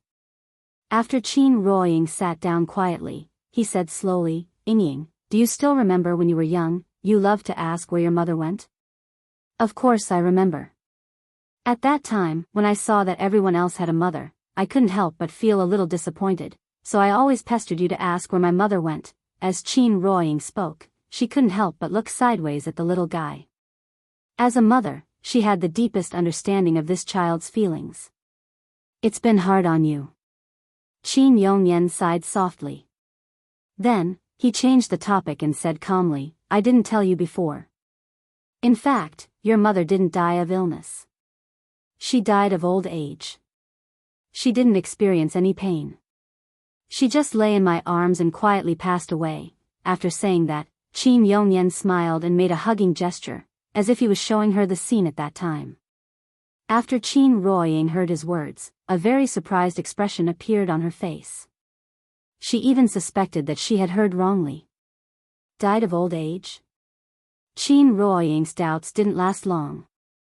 Qin Yongyan smiled and explained to himself, "Yes, died of old age. Your mother's health has always been very good. She passed away only because she exhausted her lifespan, but it's a pity that, the year she passed away, she had just turned 36. At this point, Qin Yongyan couldn't suppress the surging emotions in his heart. Gradually, some indescribable and indescribable expressions appeared on his face. There was sadness, reluctance, longing, and at the same time, pain and regret. After knowing you, there was no one else in the world. Just like going through the sea, how could I have mercy on the rivers? The person has passed away, but the thoughts remain forever." The hearts of father and daughter were connected. Qin Yongyan's heart was filled with a myriad of thoughts. Qin Ruoying's eyes also turned red. The atmosphere suddenly became much more oppressive. Seeing this, Qianxi gently held Qin Ruoying's hand. Then, he asked thoughtfully, "She exhausted her lifespan at 36 years old. Is there any secret behind this?" Hearing this, Qin Yongnian immediately nodded and replied, I came to you today for this matter. Actually, Yingying's mother, she used to be Xian Nu. After hearing the two words, Xian Nu's eyes. Obviously, she didn't like this name. She noticed Qin Ruoying's strange behavior and gently squeezed her palm, indicating for her to relax and listen to Qin Yongnian first. Xian Nu's status in the village is very high. No matter what wish she has, everyone will try their best to fulfill it, and the reason why they receive such preferential treatment is mainly because most Xian Nu won't live past 40, so this is actually a form of compensation in disguise. After hearing Qin Yongnian's words, Qin Ruoying's face instantly turned ugly. She was already mentally prepared for this. He already knew a little about Siming Xian Nu's problem from Baihong. Fortunately, he had already found Yingying's earth soul, so she shouldn't be like her mother, who had already passed away when she was still young. However, although her earth soul was found, Qin Ruoying still had symptoms of dizziness recently. This made Shi very anxious. After all, Baihong's knowledge was limited, so he couldn't be sure if Qin Ruoying still had any hidden dangers. Qin Yongnian suddenly mentioned Xian Nu, so he must know something. Therefore, Shi immediately asked, is there any solution? Hearing this, Qin Yongnian shook his head and couldn't help but sigh. I don't know either. Xian Nu of All Saints Valley has a short lifespan since ancient times. Everyone is already used to this. No solution? Not really. Seeing Shi's anxious expression, Qin Yongnian couldn't help but feel happy for his daughter. With such a husband, what more could a woman ask for? However, now wasn't the time to talk about this, so after a slight pause, he continued, Xian Nu of All Saints Valley has a short lifespan, but there's a place where Xian Nu is an exception. What place? Daoist Island. Then, Qin Yongnian told Shi all the information he knew. Siming Xian Nu came from the land of legacy. In this world, there was more than one land of legacy. Floating Mist Mountain, Daoist Island, All Saints Valley, Misty Pavilion, and the Wind Listening and Rain Observing Building. This mountain, island, valley, palace, and building were the 5 great land of legacy left behind by the ancient cultivators. Most of the cultivation legacies circulating in the world now came from these 5 places. Among them, Floating Mist Mountain had disappeared for a long time, and it was hard to find any trace of it. The Misty Pavilion and the Wind Listening and Rain Observing Building still existed, but there had been internal strife in these 2 places, which led to the loss of their legacies. They might not be able to provide any effective help. Therefore, the only place with the most complete legacies was Daoist Island, which had always been closed to the outside world. In fact, these things weren't much of a secret. Anyone above the peak strength stage would know something about it. Perhaps only hidden experts like Shi, who would rather deal with antis in the wet market than communicate with cultivators, knew nothing about these things. Of course, the legacies of Daoist Island weren't the main point. The main point was, their Xian Nu had a long lifespan. This was definitely not a coincidence. There must be a way to prevent Xian Nu's lifespan from being shortened in Daoist Island. East Sea Immortal Mountain, Daoist Island? Shi repeated this sentence, then suddenly thought of something. After looking at Qin Yongnian thoughtfully, he asked, you went to Daoist Island the day before yesterday, right? But without waiting for Qin Yongnian to reply, Shi continued, minding her own business. In other words, the injuries on your body are related to the people on this island? Qin Yongnian naturally knew what Shi meant. However, Qin Yongnian didn't intend to take revenge, so he just shook his head with a smile and didn't respond. Okay, I understand. Speaking of this, Shi suddenly turned to look at the little girl beside him, then waved at her. The little girl was quite sensible. As soon as she saw her grandfather, she directly threw the phone to the 2 brothers and ran over eagerly. Grandpa, you're here. After the little girl sat in Qin Yongnian's arms for a while, Shi smiled and said to her, Nian, Mom and Dad are going on a long trip. Do you want to go with us? If you don't want to go, you can stay at home and accompany me. What do you think? Hearing this, the little girl jumped up from Qin Yongyan's arms as if she had been electrocuted. Then, she shouted at the top of her lungs, "I want to go. I'll go wherever you go. Don't leave me behind." As she spoke, the little girl felt so wrong that she was about to cry. Seeing this, she could only reach out and pinch her little face, then smiled and comforted her, "Okay, okay, okay.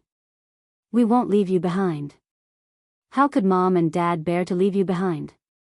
If you want to go, we'll definitely take you there." After hearing Qi's words, the little girl's mood suddenly turned for the better. She couldn't help but smile and say, "Then where are we going?"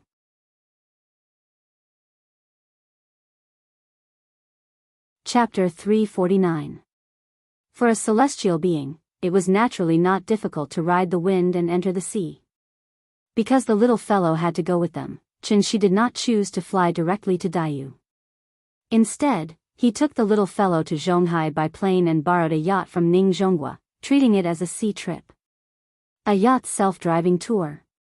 This made the little fellow very happy. Once she got on the yacht, she chattered non-stop. This yacht was the one Ning Zhonghua used to entertain their family of 3 last time. It had 3 floors in total, and the decorations and configuration were extremely luxurious.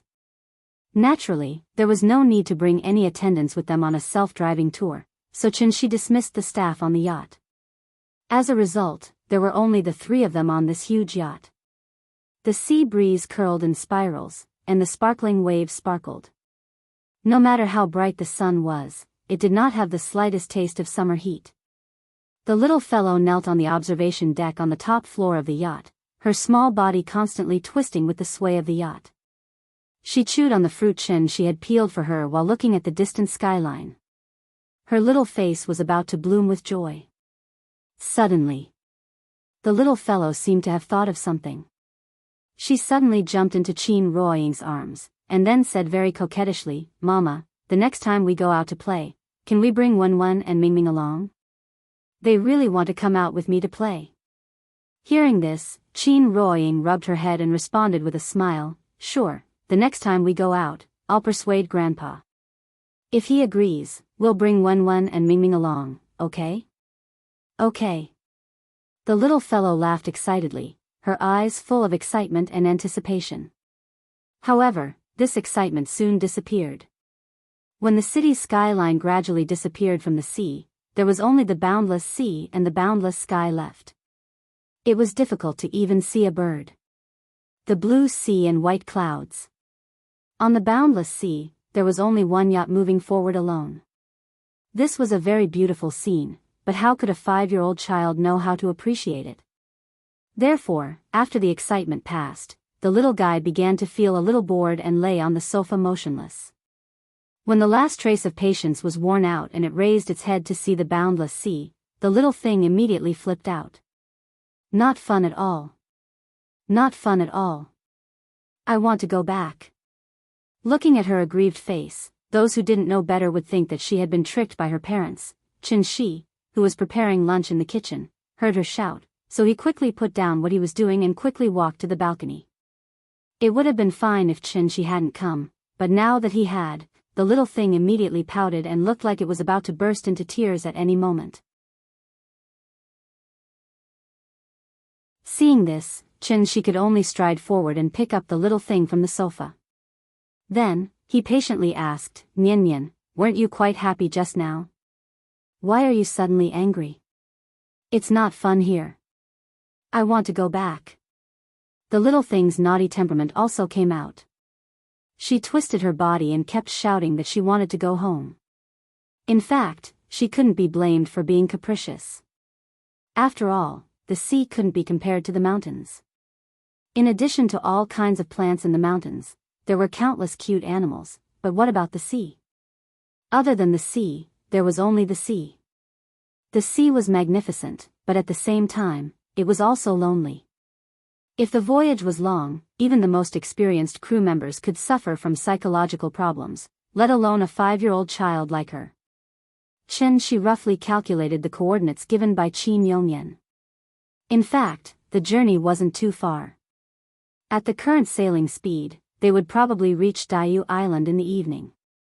Although it was only a 5 to 6 hour voyage, there was no internet or cartoons on the ship. Even if she played with her phone, without the company of the two brothers, the little thing would find it boring to play alone. Therefore, Xianxia pondered for a while and once again took out his trump card, magic tricks. Nian, how about this? Daddy will show you a magic trick. I guarantee that you'll find it fun. Hearing this, the little thing, who was noisy just now, suddenly quieted down. She looked at Xianxia eagerly. Needless to say, her little eyes were full of anticipation. It couldn't be helped. After all, Xianxia's magic trick was already deeply ingrained in her heart. As long as the word magic trick was mentioned, it would instantly attract the little thing's full attention. Nian, watch carefully, Xianxia pretended to smile mysteriously. After pinching the little thing's nose with his hand, he gently waved his arm toward the sea. The wind was gentle and the sun was bright. The blue sea was as soft as silk. When the breeze hit, there would be a slight ripple on the surface of the sea. It was unknown what method Xianxia used, but the moment he waved his hand, the originally calm sea suddenly stirred up waves. After noticing the change in the sea, the little thing subconsciously opened her eyes wide. However, before she could regain her senses, countless fish suddenly jumped from the bottom of the sea. Like the legendary fish leaping over the Dragon Gate, countless fish continuously jumped high from the sea. After drawing a beautiful semicircle in the air, they fell heavily into the water. The little thing opened her eyes wide, trying to see the fish's appearance clearly. However, she found that the fish were red, yellow, blue, and purple. The fish kept jumping from the sea, their colorful fish scales shining brightly under the sunlight. At first glance, it was as if a rainbow bridge had been built on the surface of the sea. Because there were too many fish, they kept jumping out of the sea and then fell back into the sea. As a result, there was a splash sound on the surface of the sea. It was as if it was raining, and the sound did not stop. For a moment, the whole world seemed to be lively again. The little thing was stunned. She opened her little mouth for a long time but was unable to say a word. Xianxia was very satisfied with her reaction, so he gently patted her and asked with a smile, "How is it? Do you like this magic trick?" "I like it." "Then take a look here." As he spoke, Xianxia pointed below the yacht. The little thing stretched her neck and looked down. Only then did she find that there were suddenly many white and fat figures beside the yacht. Dolphins. It's dolphins. The little thing was excited. As a regular in children's picture books, dolphins were like stars in the eyes of the little thing, so she recognized them at a glance. The dolphins in the sea seemed to have heard her voice, so they immediately raised their heads and nodded at her. "Papa. They're saying hello to me." The little thing had never seen such a scene before. She immediately waved at the dolphins excitedly. The intelligence of dolphins was very high. The intelligence of an adult dolphin was even equivalent to that of a 6 or 7-year-old child.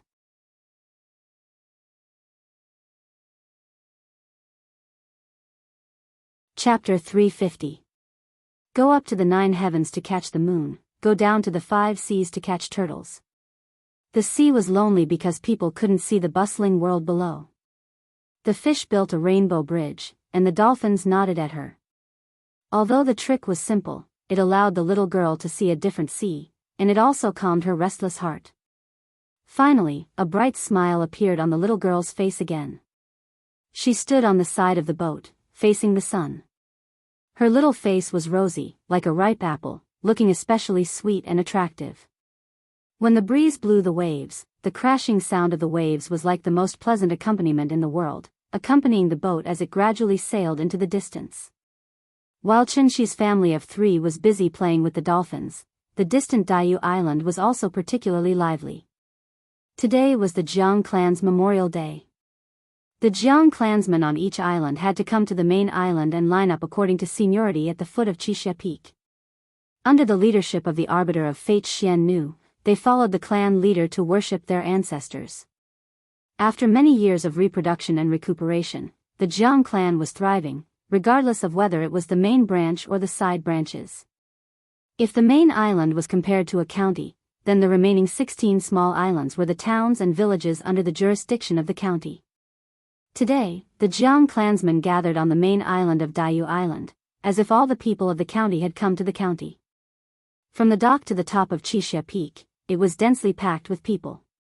Wuxia Peak wasn't high, and a bluestone road led from the top of the mountain to the nearest dock. Those who could stand on the bluestone road were the direct descendants of the Jiang clan, or the senior members of the side branches. And it was precisely because there were too many people that even the beach that would be flooded from time to time was filled with youthful juniors. On the entire island, regardless of whether they were young or old, there was a large ribbon tied around their heads, dressed in blue and black ceremonial robes, and clasped their hands in front of their chests. As long as the bell at the top of the mountain rang, everyone would bow to the top of Wuxia Peak in unison. Dong, dong, the dull and distant sound of the bell continued to ring, startling the birds in the forest and causing them to fly into the sky. They then began to circle around the island. One person bowing might not feel much, but when thousands of people bowed at the same time, it gave off a solemn feeling. It was only when one was in the midst of it that they realized how insignificant they were. And this was the tradition of the Jiang clan. There were a total of 36 chimes. When the last chime rang out, a woman's voice suddenly resounded throughout the entire island.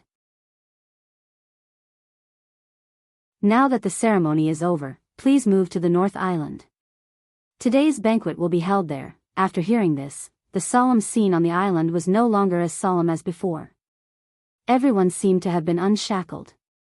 They immediately gathered in groups of 2s and 3s, preparing to head to the North Island for dinner. But then, the woman's voice suddenly sounded again. But this time, her tone was no longer as calm and graceful as before. Instead, it became a little anxious. Wait. Those of the Yuan generation and above, please wait. The patriarch has something important to discuss with all of you. Hearing this, the people on the island couldn't help but whisper to each other. Above the Yuan generation? That would mean that he was at least a grandfather. Did something big happen in the clan? Because the notice came too suddenly, no one reacted immediately. After the woman urged them again, all the Jiang clan members of the Yuan generation and above turned to climb the serene afterglow peak. On Wuxia Peak. Outside the Jiang clan's ancestral hall. During the sacrificial ceremony, people had to keep a certain distance from each other. Now that the sacrificial ceremony was over, the patriarch called everyone over. Naturally, the ancestral hall square was instantly filled with people.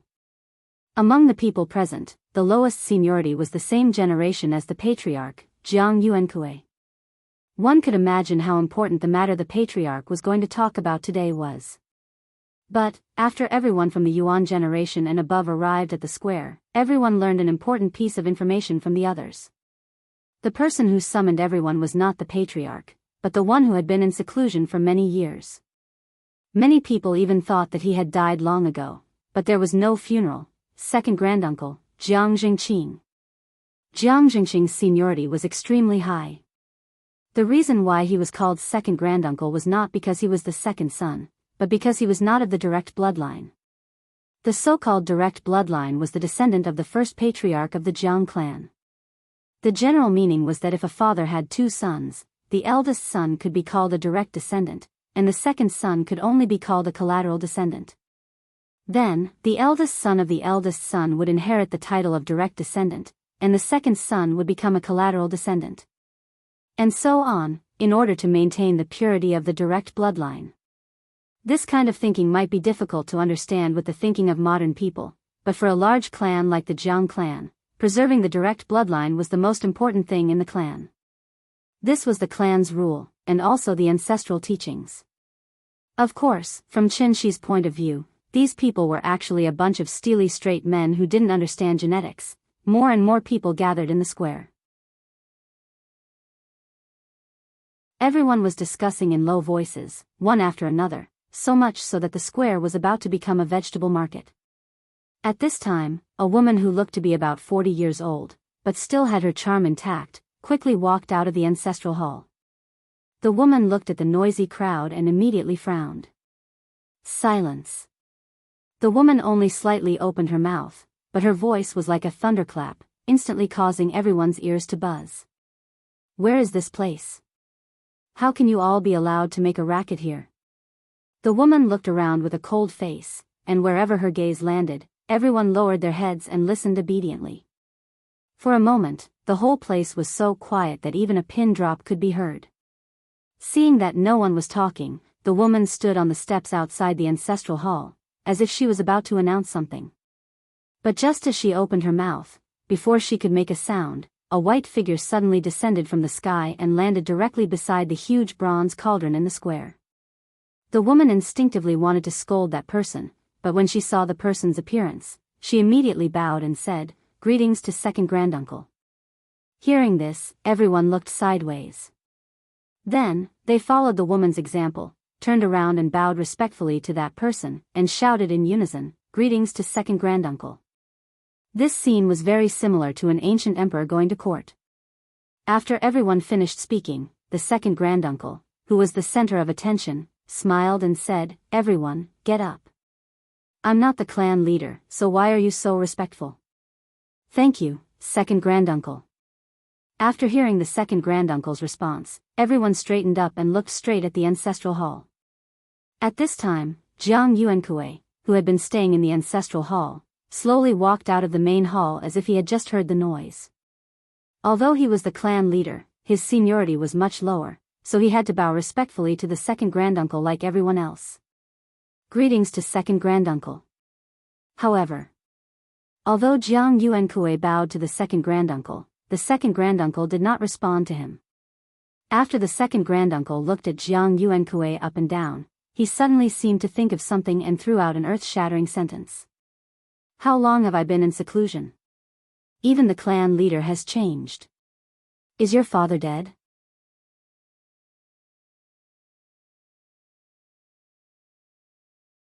Chapter 351. Is your father dead? Even a stranger wouldn't greet someone's parents like that, let alone an elder in the clan. Therefore, no matter how shrewd Jianghu was, he couldn't help but change his expression after hearing his words. No matter what, he was still the head of the clan. What was the difference between the seemingly cordial greeting from his second granduncle and slapping his face in public? He simply didn't care about his identity as the head of the clan.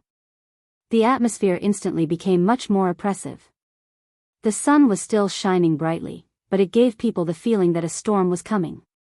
On one side was the current head of the Jiang clan. On the other side was the extremely senior and powerful second granduncle.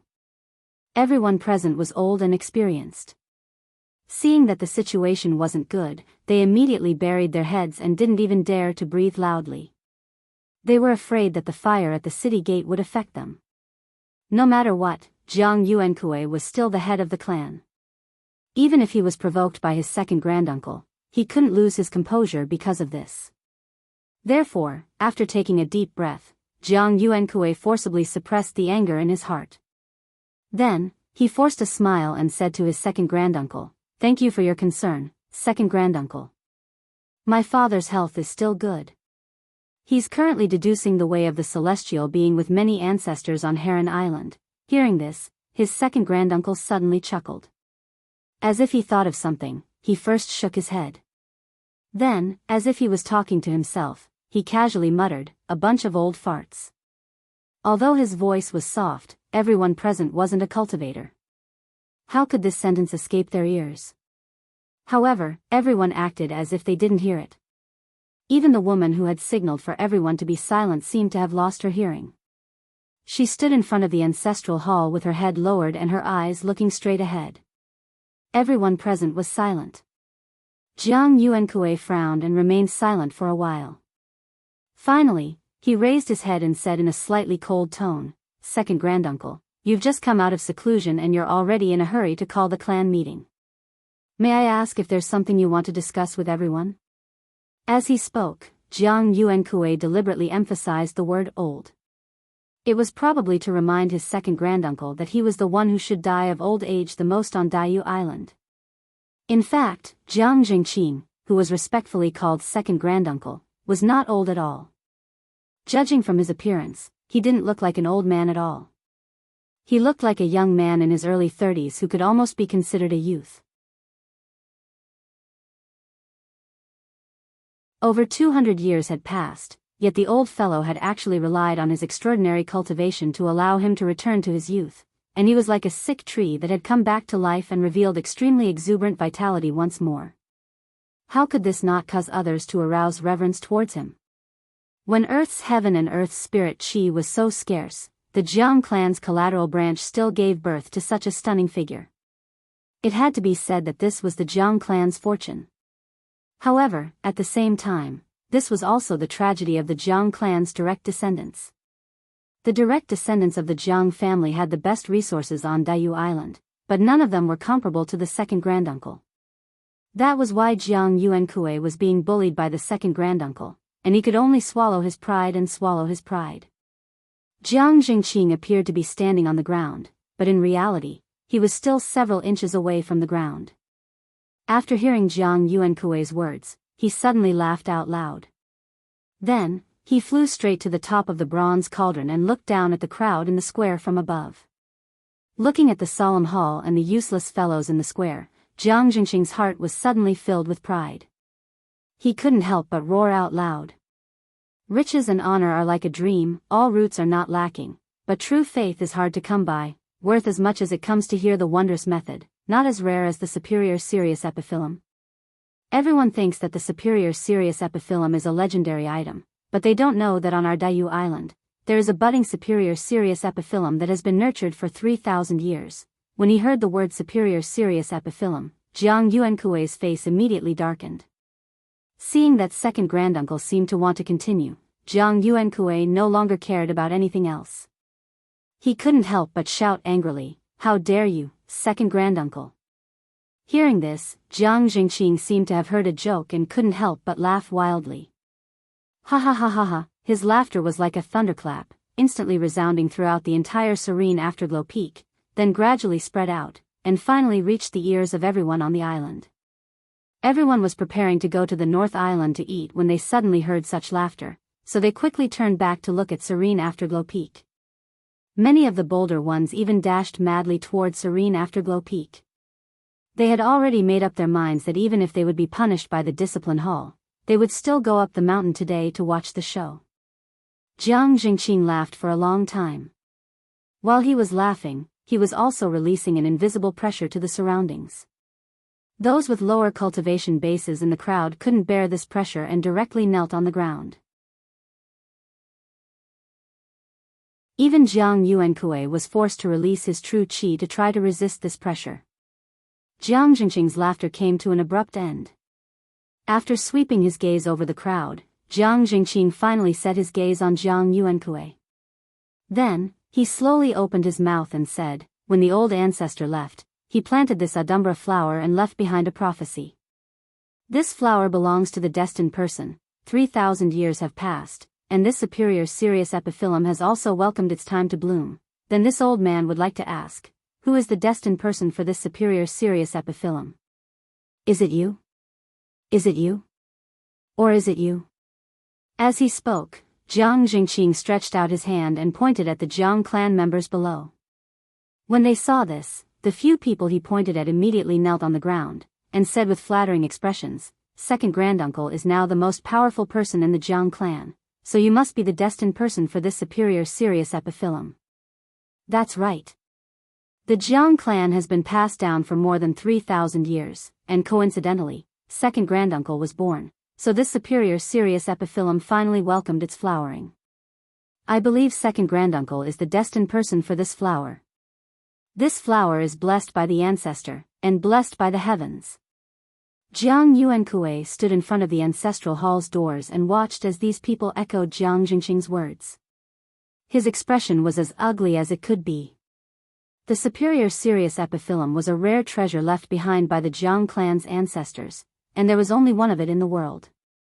Although he had already expected second granduncle to be interested in this superior Sirius epiphyllum, he did not expect second granduncle to be so direct. He did not even have the slightest intention of hiding it. He was just short of directly going to Heron Island and plucking this flower. He was extremely arrogant. While Jiang Yuankui was furious, a yacht passed through Daoist Island's mountain guarding array without any hindrance and headed straight for the main island. Chen Shi stood at the bow of the yacht, and after looking up at serene afterglow peak in the distance, the corners of his mouth suddenly curled into a faint smile.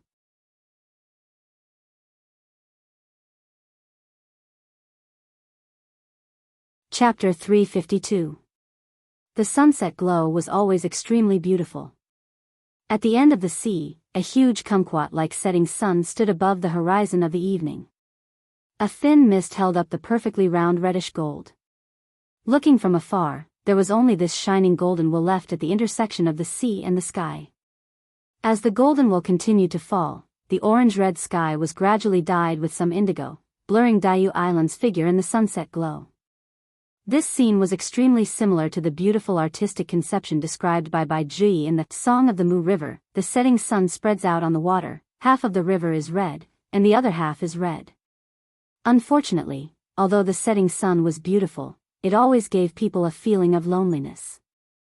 Perhaps it was because she had been on the boat for too long. The little girl was curled up on the sofa and fiddling with her phone in boredom. When Qin Ruoying brought a peeled apple to her mouth, she opened her mouth lazily and slowly took a bite. Looking at the cute way her little mouth puffed up, coupled with her salted fish-like expression, this little thing was just short of hanging a sign around her neck with the words, "Nothing to live for," written on it. Suddenly, the little thing seemed to have heard something. She sat up from the sofa and leaned against the railing, stretching her neck to look around. Whoa!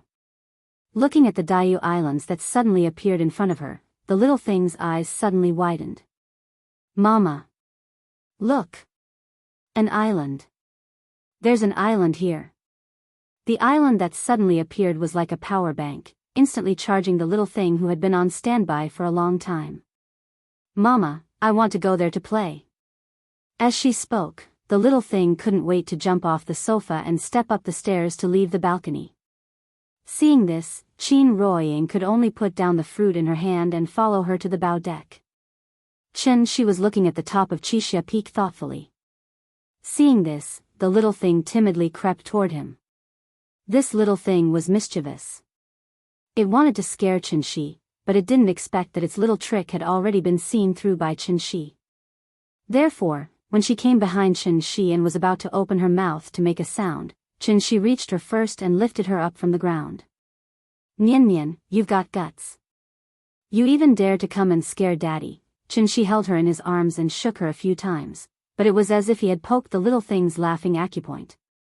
Immediately, she let out a series of giggles. After the father and daughter played around for a while, the little fellow leaned on Chen Shi's shoulder, pointed to Daoist Island, and said coquettishly, "Papa, can we go up and play?" "Of course, when the boat docks, Daddy will take you up to have some fun." After hearing Chen Shi's affirmative answer, the little fellow excitedly gestured for Chen Shi to put her down. Then, she ran to the railing and looked at Daoist Island in front of her. But as she looked, she realized that there was something wrong with this place. Because there were people on the island, and there were many of them. These people stood on the shore and kept pointing at the boat. As the boat approached, the surrounding scenery and the expressions on the people's faces became clearer. The little fellow was not used to the feeling of being the center of attention. When she realized that everyone was looking at her, she quickly jumped back into Chen Shi's arms and shrunk her head, unwilling to show herself. Looking at the boat slowly docked at the dock of the main island, the Jiang clansmen present were very surprised. Because many of the Jiang clansmen had never seen a boat before, when they suddenly saw such a gorgeous boat, they couldn't help but surround it and start whispering to each other. It was not that there were no foreign boats on Daoist Island, but they were still very few. So, many of the Jiang clansmen had only heard about it, but had never seen it with their own eyes. This boat, it was indeed very beautiful. Today was the Jiang clan's ceremony, so most of the Jiang clansmen had come to the main island. Because this was the first time they saw a living outsider, they naturally felt like they were watching a giant panda. Outsider? How rare. After securing the boat's anchor, Qianxi carried the little fellow in one arm and held Qin Ruoying in the other. Just like that, they slowly disembarked from the boat under everyone's gaze. The little fellow was afraid of strangers, so she buried her head in Qianxi's shoulder and peeked her head out from time to look around. Her cowering expression made her look like a frightened ostrich. After all, this was someone else's territory, so Qianxi stood at the dock and waited for a while. Then, a man who looked to be in his 30s quickly walked up to them. The man saw that Qianxi's family of 3 did not look like bad people, so he could not figure out Qianxi's background. After all, there was a large array around Daoist Island, so outsiders could not find the location of Daoist Island. Since these 3 people could enter the island, they must have been invited by the people on the island. Out of this consideration, the man's tone carried some politeness. He asked politely, "Today is the day of our Jiang clan ceremony. May I ask why Sir has come to the island?" Hearing that, Qianxi also replied politely, "I was invited by the clan leader to attend the banquet today. Please lead the way, sir." Invited by the clan leader? After hearing Qianxi's reply, the man could not help but be stunned for a moment. He really did not know what to do. He was not in charge of reception in the first place. The reason why he came to ask was because the Yuan generation and above had all gone to Wuxia Peak. There were not many people in the port who were older than him. A clan meeting was being held on Wuxia Peak, but this person in front of him said that he was invited by the clan leader to attend the meeting. Thinking of this, the man could not help but look troubled. Seeing this, Qianxi added with a serious expression, "I was invited by the clan leader to attend the meeting. The clan leader must have his reasons for choosing today. If Sir doesn't know much about this, please lead the way and let me meet the clan leader first." Qianxi's words were methodical, but in fact, he didn't even know the name of the Jiang clan leader, so how could he have received an invitation from the clan leader? He just casually made up a story, but he did not expect this young man to not have the slightest doubt. How fast was Qianxi's reaction? Seeing the other party's reaction, of course, he had to take advantage of the situation and fool him. He was prepared to meet the clan leader first. Anyway, he was not afraid of being kicked out. "All right, please follow me, sir." Perhaps it was because Qianxi was holding the child, so the man was not less wary of him. After thinking for a moment, he turned sideways and made a gesture of invitation. "Thank you, sir." Then, the family of 3 slowly climbed up Wuxia Peak along the stone path in the mountain under the guidance of the man. The little fellow poked her head out and kept looking at the surrounding Jiang clan members. She seemed to be very curious about their clothes, but because these people were all looking at her, she did not make a sound. The little fellow was afraid of strangers. Finally, the man led Qianxi's family to the top of the mountain. After the family of 3 came to the edge of the square, the little fellow noticed that the atmosphere in this place seemed to be a bit wrong, so she raised her head curiously and began to look around. But when she put her eyes on the center of the square, her little red mouth immediately opened into an O shape.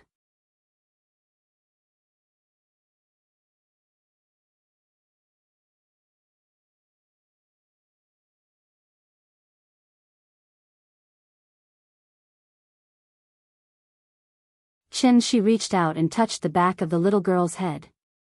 After letting the little girl lean on his shoulder, he said lightly, "I came uninvited today mainly to ask for an explanation from you." "Ask for an explanation?" As soon as he said this, Jiang Yuankue reached out and stopped the crowd. He frowned and asked, "What explanation?" "A few days ago, someone came to your island to ask for advice about the Si Ming Xian Nu. May I ask if clan leader Jiang has any impression of this?" After hearing this, Jiang Yuankue's heart suddenly thumped, and there was a subtle change in the way he looked at Qianxi. The person in front of him, could it be the legendary Mr. Chen? So young? But why did he choose to come to the island today? It was too sudden. Jiang Yuankue was shocked and doubtful. He really couldn't figure out Qianxi's identity, but he still pretended to be calm and didn't show any abnormalities. After sneaking a glance at Jiang Jingqing in the sky, Jiang Yuankue suddenly had some thoughts in his mind. So, after a light cough, he looked at Qianxi and said in a low voice, "There is indeed such a thing. I'm very sorry that I can't answer his questions, but you have to understand that the Jiang clan only accepted outsiders out of friendship and definitely not out of duty. If you blame me because of this, isn't it a bit unreasonable? Jiang Yuankui put on a righteous look. It seemed that he really wanted to reason with Qin Shi. However, after hearing this, Qin Shi couldn't help but laugh. He then replied coldly, whether I help you or not, I naturally won't blame you because of this. But do you know, that person is my father-in-law? Hearing this, even with Jiang Yuankui's shrewdness, he couldn't help but narrow his eyes slightly. It's really him. After confirming Qin Shi's identity, Jiang Yuankui was suddenly happy and almost laughed out loud. There was an old saying, it's better to come at the right time than to come early.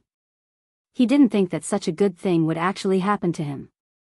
There would be a good show to watch in a while. Jiang Yuankui resisted the urge to laugh in his heart. He was like an old fox that had become a spirit, standing on the stairs, only his tail was not exposed. Qin Shi felt that something was wrong with him, but didn't think too much about it. So, he continued to say, Mr. Father-in-law came here from Shangjing with a heart full of sincerity, just to ask the Jiang clan to answer his questions. But not only did you not help, you even hurt him, then why don't you tell me?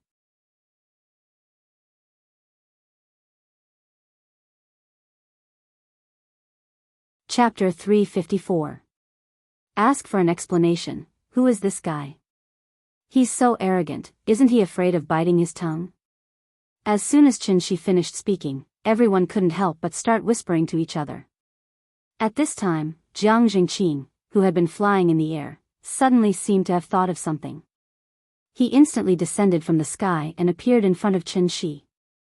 Jiang Jingqing frowned and looked at Qin Shi, then suddenly asked, You're the so-called Mr. Qin? Hearing this, Qin Shi looked at him up and down, then slowly replied, I don't know who the Mr. Qin you're talking about is, but my surname is Qin. After hearing this answer, Jiang Jingqing suddenly felt like he had discovered a new continent. He couldn't help but nod and chuckle. Interesting. Jiang Jingqing put on a look of interest. But what he didn't expect was, Qin Shi didn't have any intention of paying attention to him.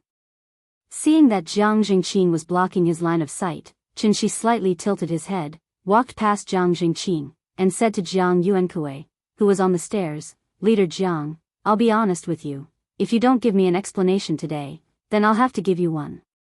His tone sounded very casual, like he was chatting with a friend. There was no aggression in his tone. However, the meaning behind his words was a little aggressive, and there was a feeling of being unforgiving when he was in the right.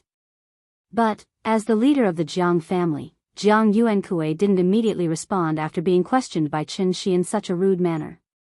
This was because he knew that with his second granduncle's arrogant personality, he would definitely jump out to take the blame.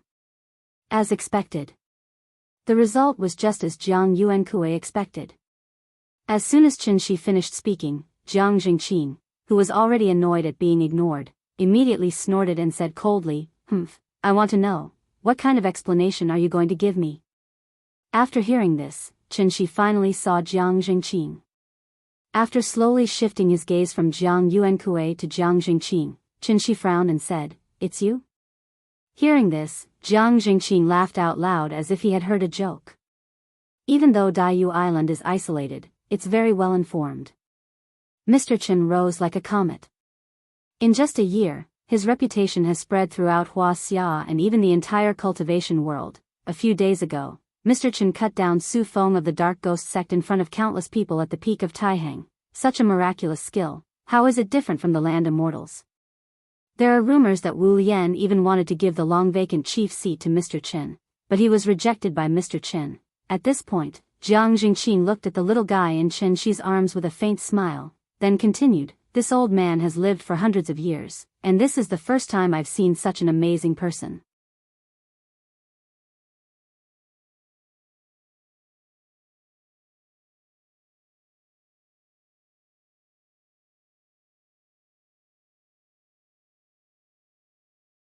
Chapter 355. The yacht was right below Xianxia Peak. When the green light shot out of the yacht, it almost instantly reached the peak of Xianxia Peak. Jiang Jingqing was standing about 4 or 5 meters away from Chen Shi. Seeing that Chen Shi had suddenly turned hostile and attacked, a half-smile suddenly appeared on his face. For someone as arrogant as Jiang Jingqing, the only reason he didn't attack Chen Shi directly was that he wanted to retreat in order to advance. After all, Daoist Island was the territory of the Jiang clan. If he directly attacked Chen Shi, an outsider, even if he won in the end, others would think that he was bullying Chen Shi by outnumbering him and had an unfair advantage. But if Chen Shi made the first move and forced him to fight back, who would dare to say half a word of gossip? As long as he defeated Mr. Chen fair and square, he, Jiang Jingqing, would be the undisputed #1 person in the world, enough to become the chief of the Wu Lian clan. It had to be said that Jiang Jingqing's idea was very good. As far as Jiang Jingqing knew, cultivators would more or less have some way to hide their aura. Just like in martial arts novels, the lighter one's footsteps were, the higher one's martial arts skills were. Because everything a cultivator owned came from the spiritual qi of heaven and earth, to estimate a person's true cultivation level, one only needed to look at the fluctuation of spiritual qi around the person. When a cultivator stood still, their aura hiding technique could cover most of the fluctuation of spiritual qi. So even if Chen Shi didn't have any fluctuation of spiritual qi, Jiang Jingqing didn't find it strange at all. But, when the green light streaked across the sky like a bolt of lightning, Jiang Jingqing suddenly realized that he might have thought too simply of the situation. The green light was only 3 feet long, but in the process of flying, it was like a meteor streaking across the sky, leaving behind a slender green thread in the dusk sky. Look! What's that? The appearance of the green light immediately attracted everyone's attention. Immediately after, a sentence suddenly popped up in the minds of many well-informed Jiang clan clansmen: the peak of Taihang, flying immortal with 1 sword. A flying sword? This man is really Mr. Chen. Before the crowd had time to be surprised, the green light was like a bolt of lightning, striking down on Jiang Jingqing, who was in the middle of the square. In the process of chopping down, an extremely surging wave of spirit qi suddenly erupted from the green light. Then, with the green light as the tip of the cone, a cone-shaped aura field visible to the naked eye instantly formed. However, in an instant, the green light was like a huge drill, smashing down with an unstoppable momentum. After feeling the huge amount of energy contained in the green light, Jiang Jingqing's expression couldn't help but change slightly.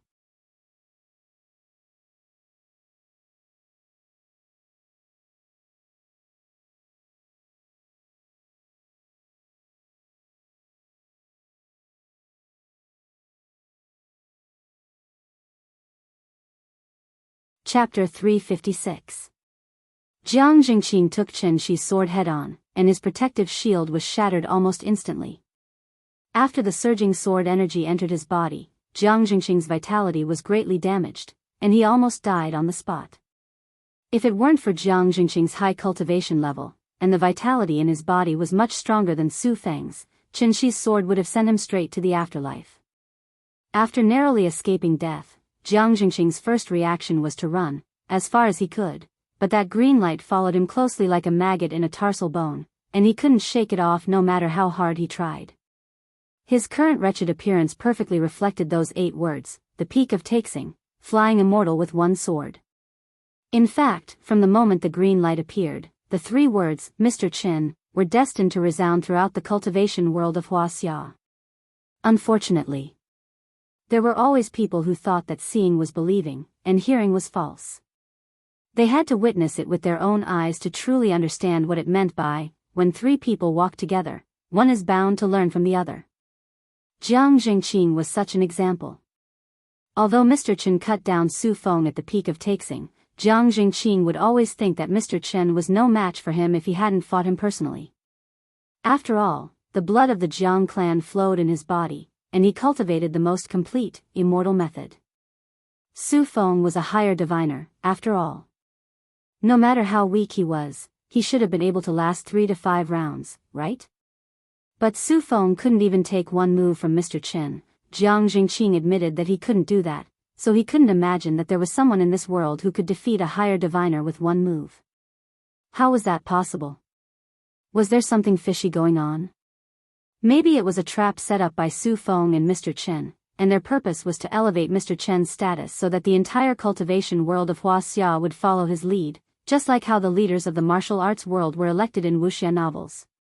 Therefore, when Jiang Jingqin heard that Mr. Chen's father-in-law had come to Daiyu Island, he disregarded his status and injured Qin Yongyan. His purpose was to force Mr. Chen to show up and fight with him. To be honest, Jiang Jingqin's thought process was somewhat similar. This girl can afford such an expensive bag. She must be a mistress. He was able to open his own company at such a young age. It's all thanks to his parents. He won at the starting line from the moment he was born. Who knows what kind of shady business he's doing behind the scenes when he's earning so much money. In this regard, Qin only wanted to say one thing to him: is it that difficult to admit that others are better than you?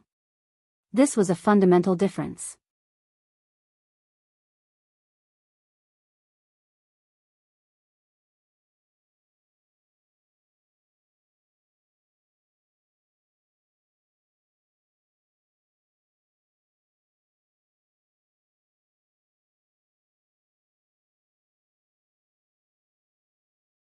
Just this point alone was enough to show that the Jiang clan was indeed in possession of some secrets that were unknown to others. The boat quickly approached Heron Island. As soon as they got off the boat, the little fellow's attention was immediately attracted by a few red-crowned cranes. "Papa, what's this? I think I've seen them before." As she spoke, the little fellow ran over eagerly. However, because these red-crowned cranes were too tall, she did not dare to get close. She could only stand timidly at the side, looking extremely cute. These are red-crowned cranes. You can also call them red-crowned cranes. There are only about 1,000 of them in the world. They're even rarer than pandas. Red-crowned cranes? I know. I've read about them in books. Perhaps it was because of the abundance of spirit energy on Daiyu Island. These red-crowned cranes were obviously somewhat human. Seeing the little fellow approaching, not only did they not leave, but they even took the initiative to stretch their necks over. Seeing this, the little fellow could not help but reach out to touch their feathers. She was overjoyed. This child was almost bored to death on the yacht. Now that she finally found a few red-crowned cranes to play with, Qin naturally had to let her have fun. Thus, Qin asked for the little fellow's opinion. After confirming that the little fellow wanted to play here for a while, he handed the long sword in his hand to Qin Ruoying. He then continued to follow Jiang Yuankue to the depths of Heron Island. As a forbidden area of the clan, Heron Island was like a paradise on earth. The paths in the forest crisscrossed, and it was truly charming. Birds chirped, and colorful butterflies danced. Under the illumination of the Great Formation's golden light, the island was even more like a celestial scene with rosy clouds and lingering smoke. The center of Heron Island was not a mountain peak, but a clear lake. There was a wooden building in the center of the lake. It looked like a pavilion, but it was not a pavilion. Therefore, it looked a little like the pavilion in the middle of the lake where Ning Kaichen and Nie Shaoqian met in the movie, A Chinese Ghost Story. After arriving at the bridge, Jiang Yuankue bowed to Qin. He then pointed at the building in the center of the lake and said very respectfully, "The Jiang family's illustrious ancestor has been waiting for you here for a long time. It's not appropriate for me to go near, so please go ahead on your own." Qin did not stand on ceremony when he heard that. He slowly walked toward the pavilion in the middle of the lake. The pavilion in the middle of the lake only had a curtain for blocking. Qin waited outside the pavilion for a while. Seeing that there seemed to be no movement in the pavilion, he directly opened the curtain and walked in. As soon as he entered the room, the first thing that came into view was a table. Qin raised his head to take a look. His attention was attracted by an item placed on the table. There was a soul crystal on the table. Furthermore, this soul crystal was even larger than Qin's soul crystal. A little interesting. Qin smiled and shook his head. Then, he sat down on the armchair. After taking a seat, he looked at the soul crystals on the table and slowly said, "I really didn't think that someone would be able to form a nascent soul under such harsh conditions. That's quite impressive, "Sir, you flatter me." As soon as he finished speaking, the old man's voice suddenly rang out in the room. And the source of the voice, it was none other than the soul crystal on the counter. Xianxia did not find this strange at all. Instead, he looked at the portrait on the table with interest. Then, he smiled and asked, "Is that you?" "That's me." You were quite handsome when you were young." Haha. The conversation came to an abrupt end. The room suddenly quieted down. It was so quiet that the sound of the wind outside could be heard. It seemed that no one wanted to speak again. In fact, since the first time Xianxia saw this soul crystal, he understood why the old man always gave in to him. Diviners were only pseudo-cores. Only those who were above diviners could be called golden cores. So far, among all the people Xianxia had met, except for Bai Hong's group who came down from the heavenly gate, this old man who hid Yuanying in the soul crystal in front of him had the highest cultivation. When the forest was big, there would naturally be all kinds of birds. So, the only thing that surprised Xianxia was that, this old man did not even have a body, but he still had to rely on the soul crystal to survive. How many years had he lived? 500 years? Or 1,000 years? In any case, he had lived longer than Xianxia.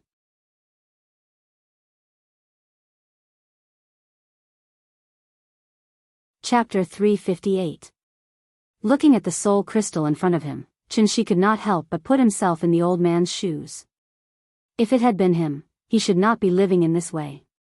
It was obvious that the old man could no longer be reborn, so he could only put his Yuanying in the soul crystal, and then rely on the soul crystal to barely maintain the state of his divine soul. Just like the remnant soul of the azure dragon in the sundial brilliance temple. But what was the point of this? Without a body, the soul crystal was just a cage in disguise. If one could live for 10 or 20 more years, they might feel that they had profited, but if they really stayed in it for hundreds or even thousands of years. It was a little scary just thinking about it. One had to know that although the divine soul could perceive the outside world in the soul crystal, the feeling was completely different from that of ordinary people. It was probably somewhat similar to a sixth sense. For the old man, it was like being in a world of chaos that had not yet been opened. He could not directly see the outside world, but he could clearly perceive any subtle movements in the outside world. Struggling at death's door in the gap between two worlds, the loneliness brought about by drifting away from reality was actually a kind of torture and punishment that ordinary people could not bear at all. Therefore, Xianxia could not help but sigh from the bottom of his heart. This old man was also a ruthless person. Xianxia silently looked at the portrait on the wall. After a long while, he took the lead to break the silence. "Well, I don't have as much time as you, so don't waste time here. Looking at your age, you should know a lot of things. Let's talk. I'm very interested in the matters of ancient cultivators. Why don't we start talking about it?" Xianxia opened the conversation. But the old man did not immediately answer after hearing it, but instead laughed. Although his expression could not be seen, the laughter gave Xianxia a strange feeling. That feeling. It was somewhat like the young man and wise old man who often appeared in jokes. The young man asked the old man to answer his questions, but the old man smiled and did not say anything, but instead put on a posture of having seen through the world of mortals and understood the true meaning of life. In this regard, Xianxia's reaction was completely different from that of the young man in the joke. "Keeping me in suspense, right? All right, take your time. I'm going to kill that guy." As soon as he finished speaking, Xianxia stood up and pretended to leave. His unconventional behavior immediately threw the old man into disarray. He had no choice but to shout anxiously, "Sir, please wait." It's not that this old man is deliberately keeping you in suspense, but it's a long story, mister. Please take a seat and listen to this old man from the beginning. Hearing this, Xianxia couldn't help but snort coldly. He used his hand to tidy up his clothes, and then slowly sat back down. Could it be that Jiang Jingqing dared to challenge the patriarch in public? Most likely, this old man was backing him up. It seemed like the Jiang clan really had no successors. Otherwise, how could a mere above heaven tier receive such importance? Xianxia sat in the chair with a cold face. The old man originally wanted to take the opportunity to inquire about Xianxia's background, but he didn't expect Xianxia's style to be so simple and crude, threatening Jiang Jingqing's life at every turn. The hope of the Jiang clan's revival was all placed on Jiang Jingqing. Since Xianxia had already displayed such an attitude, the old man naturally didn't dare to change the topic. He could only open his mouth and tell the story. Actually, this matter starts from ancient times. The so-called ancient times actually referred to the time before the Xia dynasty, which was the time before the birth of human civilization. Western scholars did not recognize the existence of the Xia dynasty. On one hand, it was because Westerners had a different understanding of Wuxia culture. On the other hand, it was because archaeologists had not found any written records of the Xia dynasty. If it weren't for the discovery of the Yin ruins in Yuzhou, Western scholars would even doubt the authenticity of the Shang dynasty. Both the Xia dynasty and the ancient Indian civilization appeared more than 4,000 years ago, while the ancient Egyptian civilization and the Sumerian civilization appeared more than 7,000 years ago. However, it had only been 2,000 years since the day Jesus was born, but human civilization had already stepped into the information age from the Iron Age, the Steam Age, and the Electric Age. It wouldn't be long before human beings could truly enter the space age and soar freely in the universe. How many years had it been? And what about Earth? Earth was already 4.6 billion years old. 46000000000. A series of zeros. Wasn't that enough to explain the problem? Therefore, there was no doubt that as early as the ancient times, there were humans on Earth, but they were forced to leave. This was the fundamental reason why humans could still find records of mythical civilizations from ancient books to this day. Earth was a cultivation planet, not a dead planet like Mars. It was the source of life and the beginning of everything. In front of it, immortal cultivators were too insignificant. Tides rose and fell. When the spirit energy of Earth declined, it was like the water of the Pacific Ocean drying up for immortal cultivators. Doomsday came. Fortunately, there was always a way out. Coincidentally, the Taiqing divine ancestor appeared out of nowhere and saved everyone from the fire and water with his own strength. Although Xianxia already knew this information from Bai Hong, he didn't interrupt the old man. Instead, he silently listened to the old man again. However, as he listened, Xianxia suddenly realized there was a big difference between the old man and Bai Hong's narration. At first, Xianxia suspected that either of them was lying, but on second thought, he immediately dismissed this speculation. After all, it had been 10,000 years since the ancient times. 3 people's words could become a tiger, let alone these legends passed down by word of mouth. Therefore, Xianxia didn't think that either of them was lying to him. One lived on Earth, and the other lived in the great world. The two of them were in different positions, so what they saw and heard was naturally different. Bai Hong focused on the great world, but when it came to the old man, he naturally focused on Earth after the ancient immortal cultivators left. So, the Taiqing divine ancestor didn't leave with everyone back then, but left some people behind. They either had old grudges with the Taiqing divine ancestor or committed some unforgivable sin. In short, they were abandoned by the Taiqing divine ancestor, so they were forced to stay on Earth. However, the Taiqing divine ancestor was deeply righteous. How could he not understand that the sins of the elders had nothing to do with the juniors?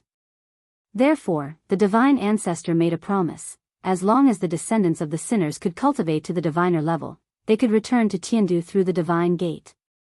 This was the origin of the concept of ascension.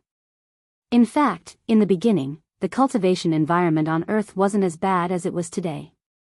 Therefore, there were dozens of diviner-level cultivators back then, which led to the legend of the investiture of the gods. Wasn't it a good thing for everyone to form a group and ascend? Unfortunately, no one would have thought that the cultivation environment on Earth would deteriorate so quickly. Starting from the Warring States period, the spiritual energy of heaven and earth began to decrease rapidly, so much so that the divine gate rarely appeared in 100 years.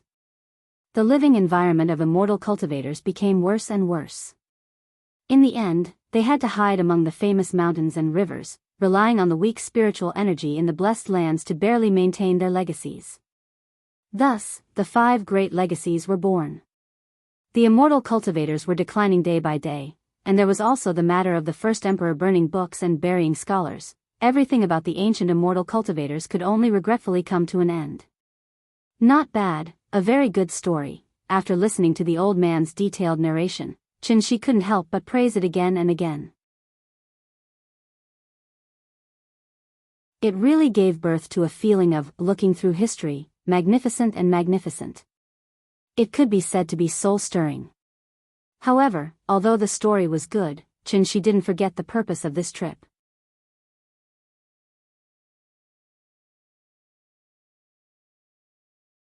Chapter 359. Just as the old man had promised, as long as Xianxia was willing to spare Jiang Jingqing's life, he would tell Xianxia everything he knew.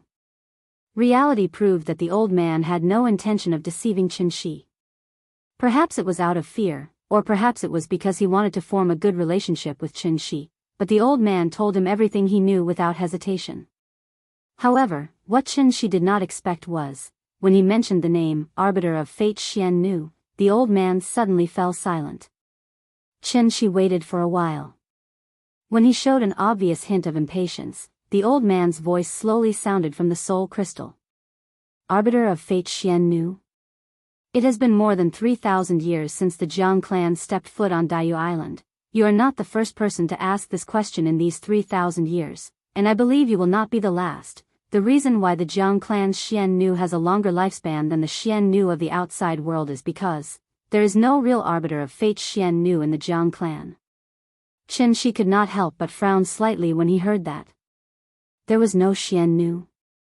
Then what about the woman who stood beside Jiang Yuankue and gave orders? Although Xianxia did not say anything, the old man seemed to have sensed his thoughts and immediately added, Yuan Qing is indeed the current arbiter of fate Xiannu of the Jiang clan. She is responsible for presiding over the clan's sacrificial ceremonies, praying for blessings, and other matters. However, compared to your wife, her Xiannu is just a fake. As soon as he said this, Xianxia instantly understood what the old man meant.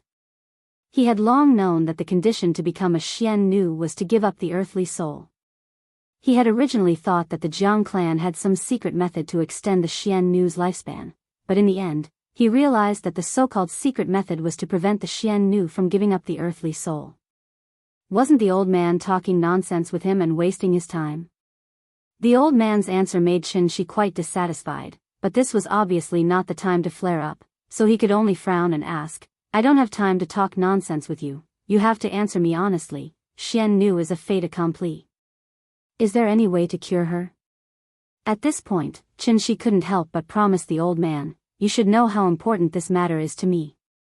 If you help me today, I promise, even if I have to go through water and tread on fire in the future, I will definitely return this favor to you.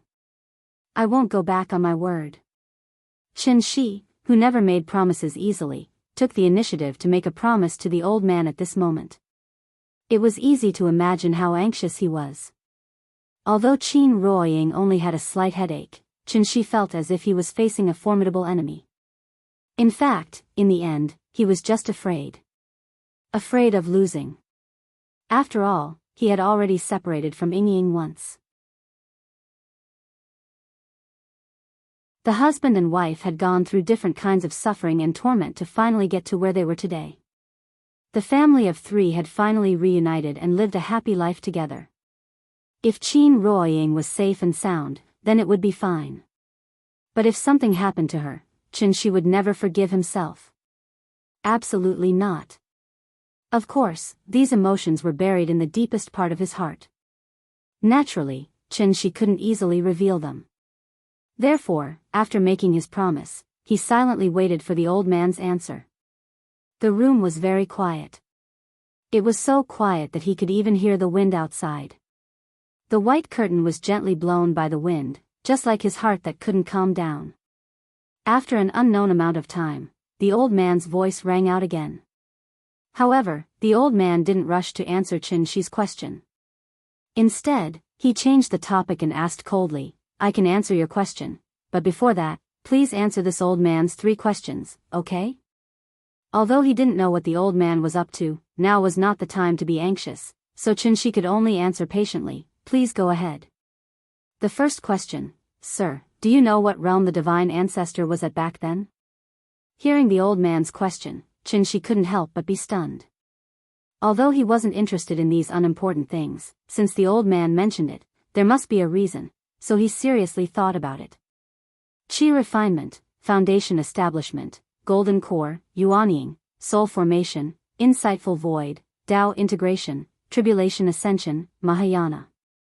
Since the divine ancestor was able to find a great world in the void, his cultivation must be at least above the insightful void realm, or even the legendary Tao integration realm. Such a powerful person was definitely a big shot in the heavenly jade world, comparable to the sect master of the divine sect. Thinking of this, even Qianxi couldn't help but yearn for it. Earth used to be, perhaps it was more prosperous than he had imagined. While Qianxi was pondering, the old man didn't give him time to think at all, and directly continued to ask the second question, 10,000 years ago, how many cultivators were there in the divine continent? This question really tested Qianxi. He wasn't an archaeologist, how would he know how many people there were at that time? But then, the old man threw out a third question. The third question, "Sir, how do you think the divine ancestor could bring all these people to the great world with his strength alone?" At this point, if Qianxi still didn't understand what the old man meant, it could only mean that he was too stupid. Therefore, the moment the old man finished asking the third question, Qianxi suddenly stood up from his chair as if he had been electrocuted, and then couldn't help but exclaim, "The arbiter of fate Xiannu?" Yes, yes. Sir, you should also know that the arbiter of fate is the mandate of heaven, but how can we cultivators believe in the groundless heaven? The so-called heaven's will, it's the divine ancestor's order to bear the fate of all living beings. Bear the fate of all living beings? When he heard this, Qianxi's expression changed drastically. He could already guess what the old man wanted to say. Although the Taiqing divine ancestor was omnipotent, he couldn't bring millions of ancient cultivators to the great world with his strength alone. Therefore, there had to be some secret behind this. And the key to this secret was clearly the arbiter of fate Xiannu. As expected, the old man quickly confirmed Qianxi's guess. The arbiter of fate Xiannu, that's a nice title, but to put it bluntly, they're the living sacrifices chosen by the divine ancestor. Everyone says that the divine ancestor has the merit of saving the world, and with his omnipotent power, he turned the tide and saved the world, but they've forgotten the road to the great world.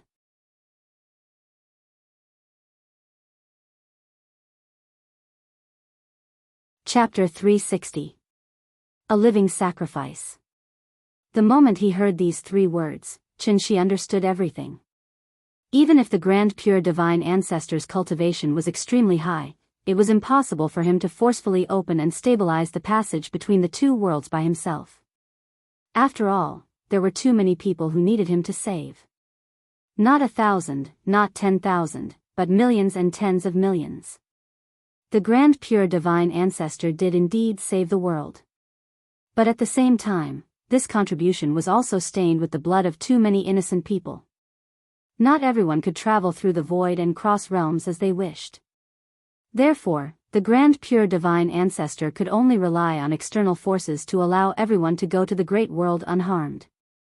If the sundial brilliance temple was the coordinate between the two worlds, then the soul of Xiannu was the track to the great world. When the end of the world was approaching, the train led by the grand pure divine ancestor carried the hopes of the ancient cultivators and rumbled toward the great world full of the unknown. The only place that was not harmonious was probably the railroad track. There were millions of people who needed to be saved. The number of Xiannu who needed to be sacrificed was also not a small number. One after another, weak and fragile souls. In terms of individual strength, they were not even worth mentioning. They were too weak. A single strand of silk could not make a thread, and a single tree could not make a forest. Under the guidance of the grand pure divine ancestor, these weak souls of Xiannu were connected to each other one by one. Like sections of track, they paved all the way from Earth to the great world, forcibly opening up a path of survival for the cultivators in the Age of Doom. How was this a path of survival? It was a nether river full of wronged souls. Because, only through the guidance of Xiannu's soul could the grand pure divine ancestor use this to stabilize the passage between the two worlds, so that those who were not at the soul formation stage could safely pass through the void cracks. Although he had not witnessed this history with his own eyes, Qianxi had a rough understanding of that ancient era. He was even willing to believe this was not a dark past, but a grand epic. In order to continue the legacy of the ancient cultivators, even the weak Xiannu was willing to sacrifice her life to protect the legacy of the ancient cultivators. Traveling in the wind and rain, passing on the torch. Despite all the hardships, the jade was finally formed. In truth, the sacred ancestor wasn't wrong. With the divine ancestor's cultivation, there was no need for him to care about the lives and deaths of all living beings. Wouldn't it be great for him to live a carefree life in the great world by himself? But he didn't. Instead, he chose to return to Earth and seek a chance of survival for all living beings with his own strength. It was a pity. History had already proven that the founder of every dynasty was great, but after that, each generation would be worse than the last. The world only remembered the peerless leader, but forgot about the Siming Xiannu who had sacrificed everything to save them. This was also the reason why Bai Hong knew nothing about Siming Xiannu. No matter what the reason was, the survivors of the great world had long forgotten the greatness of Siming Xiannu. Back then, the divine ancestor gathered the most precious treasures in the world and refined a total of 13 soul-amassing cauldrons. There is one in each of the 5 places of inheritance, and the other 8 are scattered in the divine land. Now, no one knows where they are. These 13 soul-amassing cauldrons and the heaven-bearing efficate floating dawn mirror formed the set of supreme treasures that could save all living beings.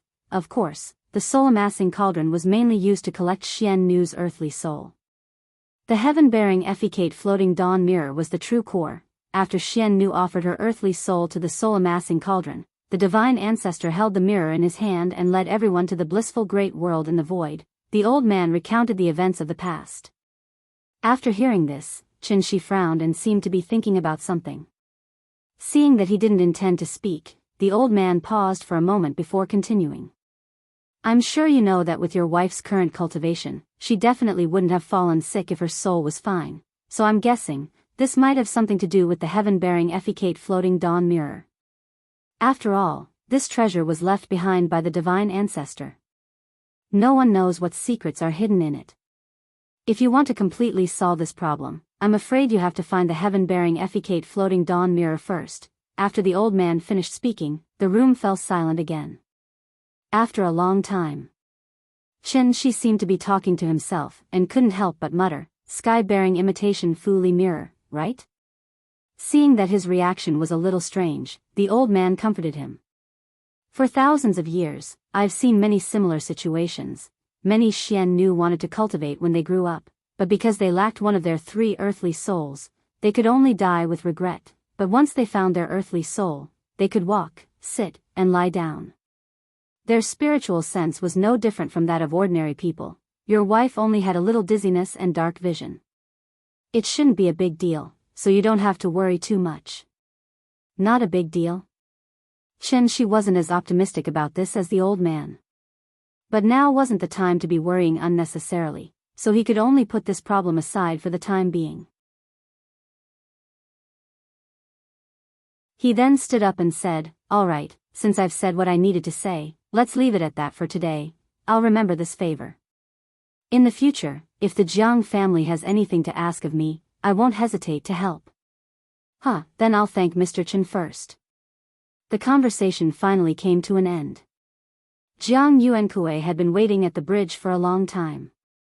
When he saw Qianxi walk out of the room, he immediately went to the pavilion in the middle of the lake.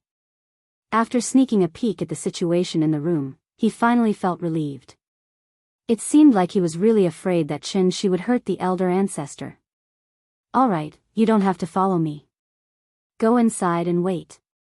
When Qianxi saw that Jianghu wanted to send him off, he waved his hand and rejected him. Then, he walked back the way he came from. When he returned to the shore, the little fellow was still playing with the red-crowned cranes in the pond. These red-crowned cranes were like dolphins. They would rub against her from time to time, which really made the little fellow very happy. If it weren't for Qin Ruoying's repeated dissuasion, the little fellow even wanted to bring a few of them back. The little fellow was very happy, but Xianxi's mood didn't seem to be very good. The little fellow had long been trained to observe people's expressions. When she saw that Xianxi was unhappy, she didn't dawdle anymore. After waving goodbye to the red-crowned cranes, she lay in Xianxi's arms and obediently got on the boat. Under the gaze of the Jiang family, the yacht slowly sailed away from the dock.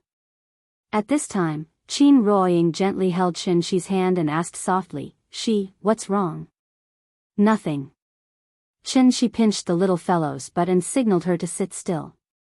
After that, he held Qin Ruoying's hand and went to the bow of the boat. It was late at night. A bright moon hung high above the sea, constantly emitting a cold light. Looking at his lover beside him, Xianxi couldn't help but ask faintly, "Ying, what kind of person do you think I am?" "Why would you ask that?" "I'm actually a very selfish person." "I don't think so." Qin Ruoying felt that something was wrong with Xianxi. She imitated the little fellow and put her head on his other shoulder, hoping to make him feel at ease. However, Xianxi looked as if he was sick. He stared blankly at the bright moon and replied in a daze, "Really, I'm very selfish. For you, I can give up the whole world.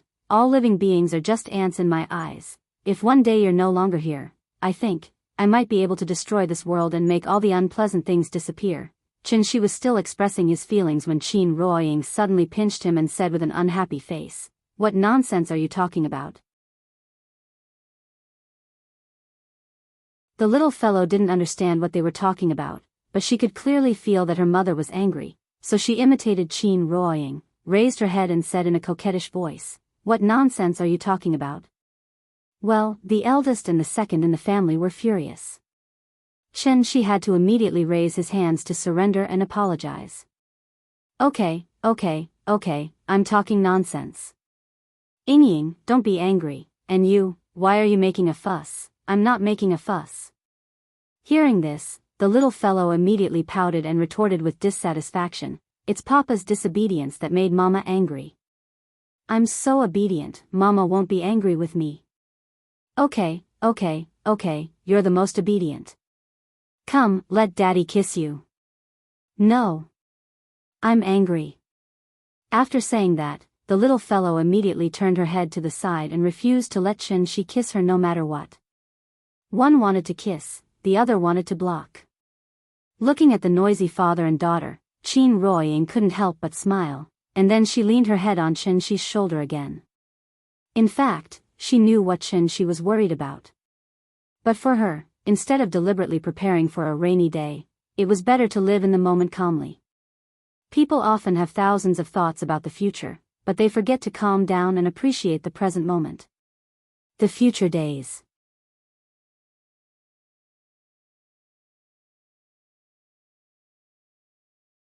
Chapter 361. The next morning.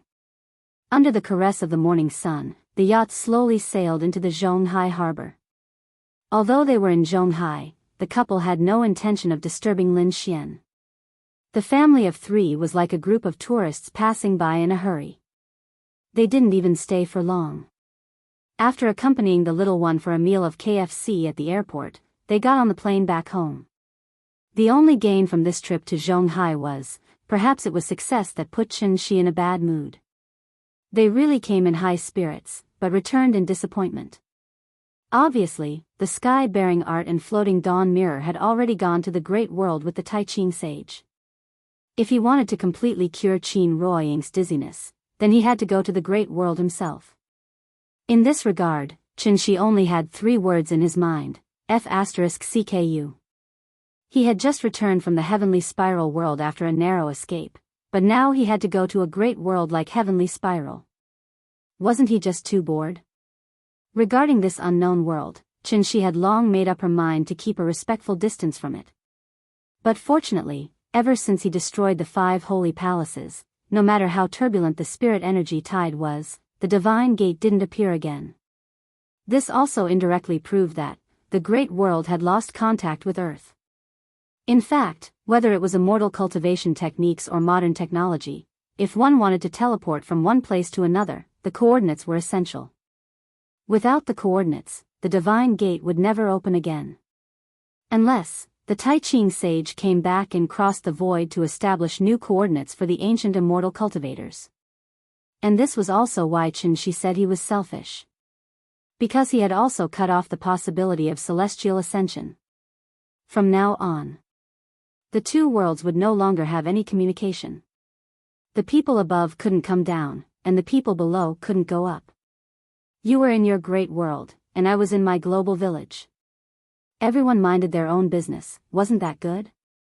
Since it was impossible to get the sky-bearing art and floating dawn mirror, Qin Ruoying's illness could only be temporarily put aside for observation. On the way back, Qianxi felt that something was wrong the more he thought about it.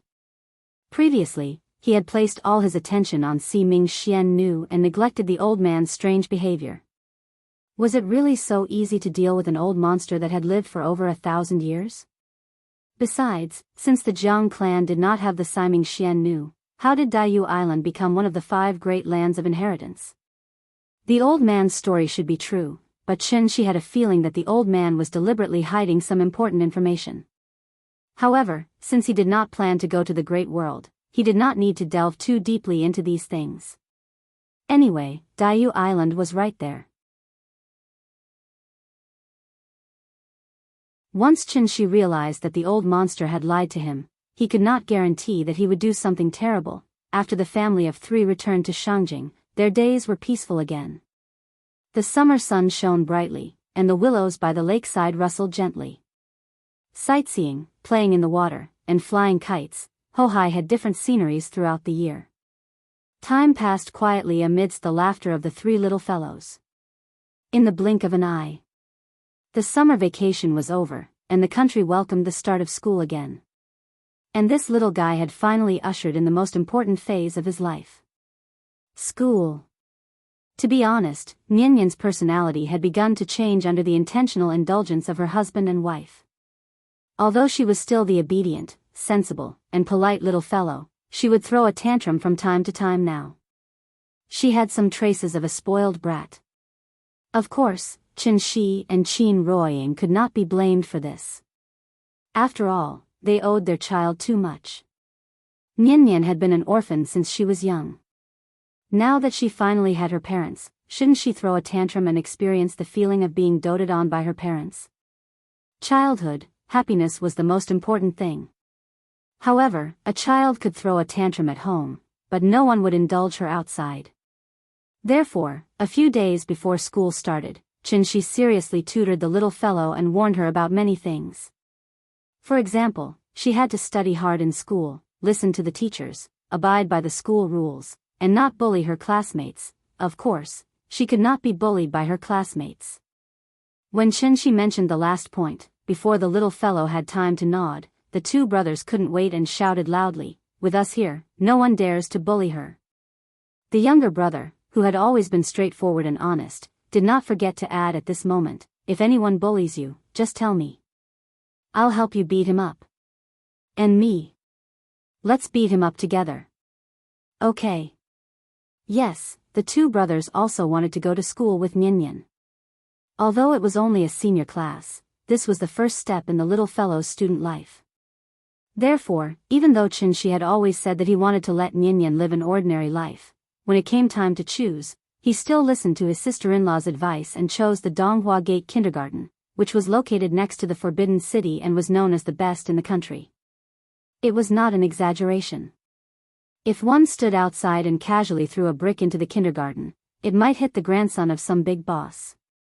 One could imagine how deep the background of this kindergarten was. It was said that the children of the rich won at the starting line. From this moment on, the competition had already begun. Donghua Gate Kindergarten was less than 5 kilometers away from Hohai. On the first day of school, there was no way to take the school bus, so Qianxi had to personally send the 3 of them to school. Along the way, the 3 little fellows were extremely happy. They carried the same style of cartoon school bag. Nianyan walked in the middle, and the two brothers stood on her left and right, like guardians, protecting her at all times. A bus slowly drove over from afar. She did not have any reaction, but the two brothers excitedly squeezed Nian onto the sidewalk, and then very seriously warned, Nian, when you walk, you have to look at the bus. Look at how big that bus is. If it hits you, you'll be dead. Do you understand? Oh. The little fellow nodded blankly. Then, she looked back at Chen. After seeing Chen smile and nod at her, she turned her head and began to look at the bus next to her.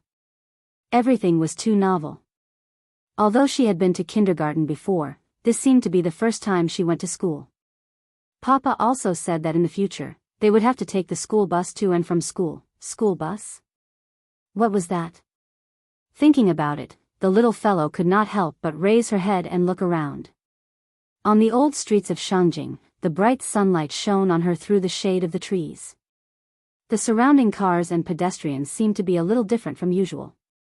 Was this going to school? She walked with the three children for a while. After confirming the dedicated parking space for the school bus, he took a taxi directly to Donghua Gate Kindergarten. It was only 5 kilometers, so they arrived very quickly.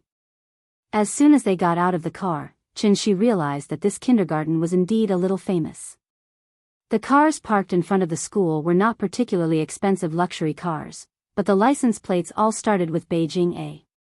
It should be known that most of the cars starting with Beijing A8 were leaders of the government, while Beijing AG6 was national level.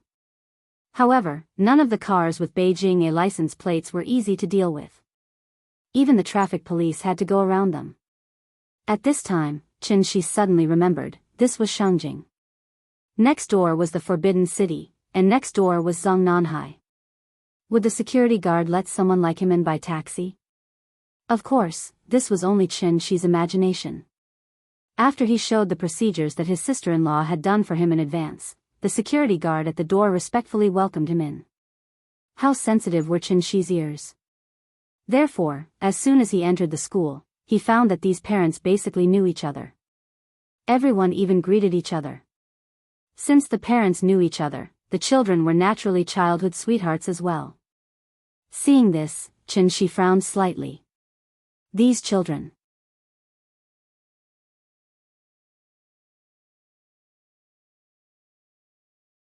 Chapter 362. The children of the courtyard could also be considered a characteristic of Wuxia.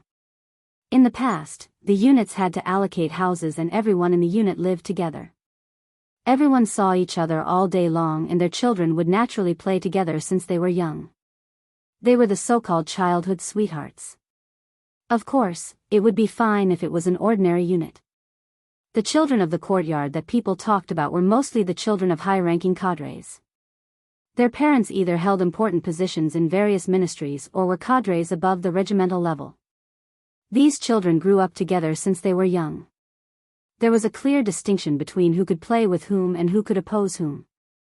In addition, because they had seen a lot since they were young, the children of the courtyard were usually more mature. In this regard, Shi had to hesitate. If he put Nian among these children, for her growth, was it good or bad? However, after thinking about it, Shi still felt relieved. After all, these children had received different education since they were young and there were more restrictions in various aspects.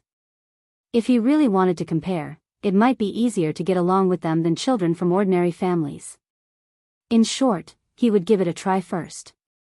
If Nian was unhappy, he would find another place for her. While thinking, Shi led the 3 children into the school. Today was the registration day. The main purpose was to help the children adapt to the environment of the kindergarten. It was not official enrollment yet. Therefore, after Shi filled in the form, he led the 3 children to the classroom under the guidance of the teacher. Since the school was so famous, there must be some skills in the background. Shi glanced casually and found that there seemed to be more teachers in the school than there were parents. There were main class teachers, assistant class teachers, auxiliary class teachers, life teachers, care and health teachers. There was everything. Along the way, regardless of whether they knew each other, the teachers were very kind and greeted the 3 children. Those who did not know would think that they were eating hay de leo. Under the guidance of the teacher, they quickly arrived at the big classroom. The 3 children did not go to the middle class but came directly to the big class. Such unfamiliar faces naturally attracted the attention of the other parents. Other families usually had one person dragging one person, but Xianxia was dragging 3 people. In addition, he was a new face, so everyone couldn't help but whisper to each other. "Old Li, have you seen this person before? It looks like a new face. He didn't even come to the parent-teacher meeting yesterday. Didn't you see the enrollment list before? Which unit is he from?" "Ah, now that you mention it, I remember that there were originally only 60 spots for this semester. However, a few days before the start of the semester, 3 spots were forcefully inserted. They didn't even attend the interview and just waited to report." "You didn't even attend the interview? So powerful? Isn't that so? When I brought the child here, I didn't even pass the interview. If it weren't for my uncle, I reckon it would have been over. We begged, and it wasn't easy for us to get a spot. Yet, he casually dragged in 3 people. This is, you know." After a brief discussion, the 2 parents glanced at each other in tacit understanding. They immediately came up with a plan. There were many small tables in the classroom. 3 to 5 parents gathered around a table with their children. However, similar discussions were constantly taking place at each table. Why do parents nowadays like to let their children go to good schools? Grades were only one of the reasons.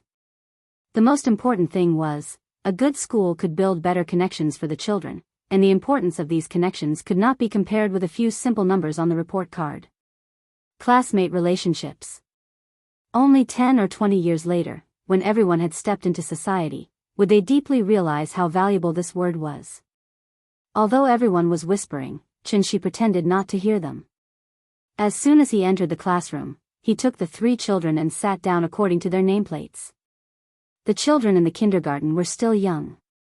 Naturally, it was impossible for the children to go on stage and introduce themselves as soon as they entered the classroom. Therefore, they could only wait for the children to adapt before the teachers arranged for them to begin the self-introduction. There were many delicate little toys on the table. As soon as they sat down, the 3 children were attracted by these toys. The teachers were indeed very attentive. They even prepared an exclusive gift bag for each child. The little girl was still very familiar with her name. Therefore, she immediately grabbed the gift box with the words, "Chen Nian," written on it and couldn't wait to open it. Inside was a children's picture book that could be used in both Chinese and English. At the same time, there were many exquisite puzzle toys. Therefore, the 3 children immediately gathered together to play like they did in the tea house. There were already 2 children sitting at this table.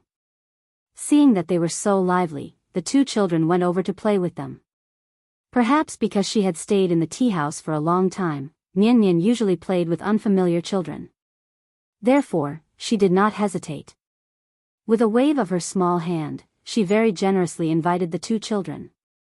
It was fun with more people. Since the children were playing together, the adults naturally took the opportunity to strike up a conversation. "Bro, are you a Dragon Phoenix triplet?" The one who spoke was a bespectacled man about the same age as Xianxia. Although the bespectacled man wore casual clothes and spoke casually, he exuded a strong aura.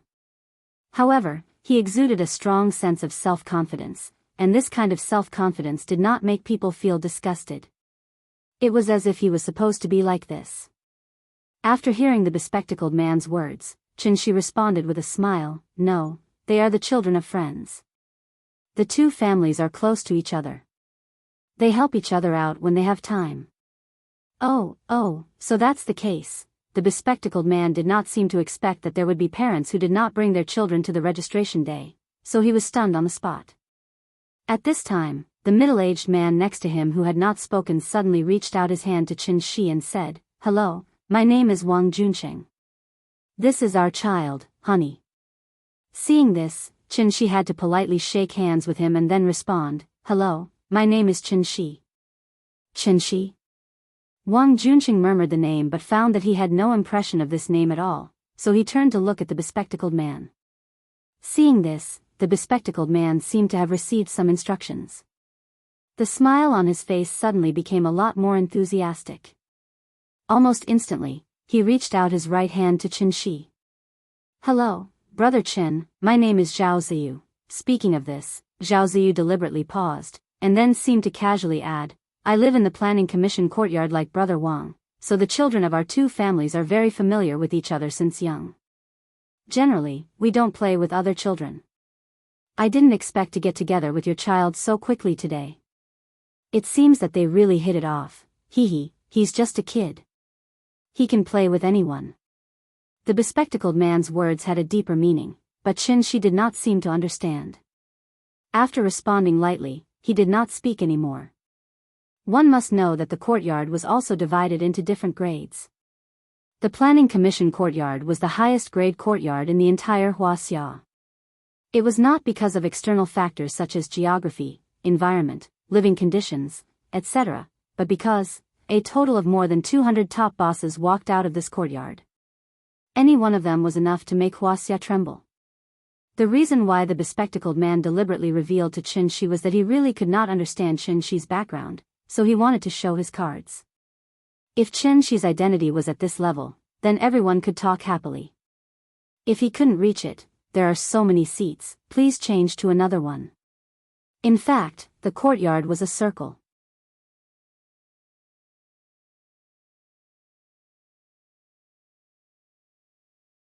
Chapter 363. After the bespectacled man explained everything to Qin Shi, he couldn't help but put on a haughty look. He was confident, but he didn't know that this confidence was meaningless in front of Qin Shi. Therefore, after Qin Shi chuckled a few times, he acted as if he didn't understand the bespectacled man's words and turned to talk to Wang Junqing about the child. In this spacious and warm classroom, he wasn't a god, nor was he Mr. Qin. He was just a child's father. Seeing that Qin Shi didn't play by the rules, Wang Junqing couldn't figure him out for a while. However, he didn't neglect Qin Shi because of this. Since he didn't want to talk, then he couldn't blame him for investigating on his own. Therefore, after giving the bespectacled man a look, Wang Junqing followed the topic and started chatting with Qin Shi. If you ignored the content of their conversation, the atmosphere was similar to a business gathering. Just a few glasses of wine and there would be a harmonious atmosphere of drinking and chatting. Perhaps it was because they were accompanied by their parents, the children quickly adapted to the classroom environment, and then they began to play freely. A few of them were lively and started to clamor about going outside to play on the slide. Seeing that the atmosphere was lively enough, the teacher came to the center of the classroom and kindly asked the children to stand up one by one. Then, she guided them to start introducing themselves. It was the little girl's first time facing such a situation, so she was naturally a little embarrassed when it was her turn. Under Qin Shi's constant encouragement, the little girl finally mustered up the courage to stand up and say timidly, My name is Chen Nian. I'm 5 years old this year." It was just a few simple words, but she stuttered as if she was stuttering. After saying that, the little girl immediately shut her mouth and stood there timidly, not knowing what to do. Very good. From today onwards, Chen Nian is a member of our big family. Come, let's welcome her together. Welcome the new student. After saying that, the teacher took the lead and applauded. When the children saw this, they followed the teacher's example and clapped while shouting, "Welcome the new student." Speaking of which, this was the first time in Nian Nian's life that she had officially integrated into a group. That strange feeling immediately made her feel a little overwhelmed, so she could only lower her head and constantly tug at the corner of her clothes with her hands. That shy and bashful look on her face was extremely adorable. After Qin Shi pulled her back to her seat, the little thing slowly opened her eyes again. Then she carefully listened to each student's self-introduction, and under the guidance of the teacher, she kept applauding. It looked like she was trying to integrate herself into this new group. The little girl was already so nervous, not to mention the brothers. Of course. When it was Wenwen's self-introduction, he actually said, My name is Xia Ming." When he heard this, he corrected him, "Xia, don't believe him. He's Xiaowen." Xia Ming. You. My Xia. The older brother instinctively retorted. Then, as if he suddenly came back to his senses, he couldn't help but mumble weakly, No. I'm Xia Wen, he's Xia Ming. The twins were extremely eye-catching wherever they went. When the two brothers made such a scene, all the parents present were immediately amused and laughed. The other children looked at them in confusion. They really didn't understand what was going on.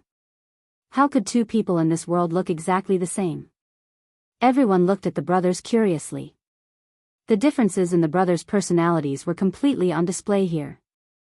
The older brother, who had always been shrewd and never let himself be taken advantage of, was now blushing like a monkey's butt. The younger brother, who had always been simple and honest, was not at all timid in the face of everyone's stares.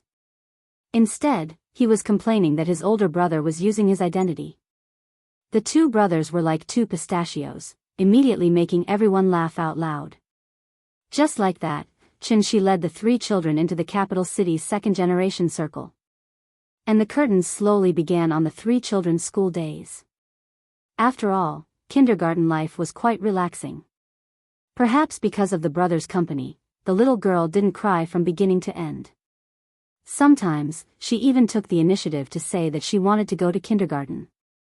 Xianxia said that the little girl would take the school bus by herself, but when it was time to go to school, he still personally picked her up and sent her to school every day. At the same time, he also instructed Big Cat to wait outside the kindergarten gate at all times. From this, it could be seen that he really cared for Nian to the extreme. When life was on the right track, time seemed to pass much faster. In the blink of an eye, it was National Day again. It was cold in the north, and at this time, people all wrapped up their jackets. There was no military parade this year, so naturally, there were fewer tourists in Shangjing than in previous years. It was still the large courtyard, but compared to the desolation of previous years, the Qin family's courtyard was particularly lively this year. Early in the morning, Gu Lao took the brothers to the courtyard. Xiao Yuan was busy moving out all the tables and chairs in the house, while her sister-in-law and Qin Yongyan sat in the main hall to discuss their own understanding. Even Qin Ruoying, who hadn't shown up for a long time, today, she finally got Xianxi's permission to make an exception and take a day off. In fact, since the family of three returned from Daoist Island, Qin Ruoying became the one who worked the hardest. She was cultivating in seclusion almost all the time. Her sister-in-law's dizziness wasn't very obvious because she had already stepped into the celestial being realm. Therefore, Xianxia came to a conclusion: this symptom might be effectively suppressed with the improvement of her cultivation base. In this case, he naturally had to urge Qin Ruoying to cultivate diligently at all times. After all, he had already destroyed the Sundial Brilliance Temple. Without the blessing of 8 times the time difference, Qin Ruoying could only rely on her own efforts. Unfortunately, her talent wasn't good, so she could only work harder than ordinary people. And this was the fundamental reason why Qin Ruoying had been living in seclusion recently. Today's weather was good. The chill of early autumn was swept away by the warm sunshine. The autumn air was refreshing, and the clouds were light and the wind was light.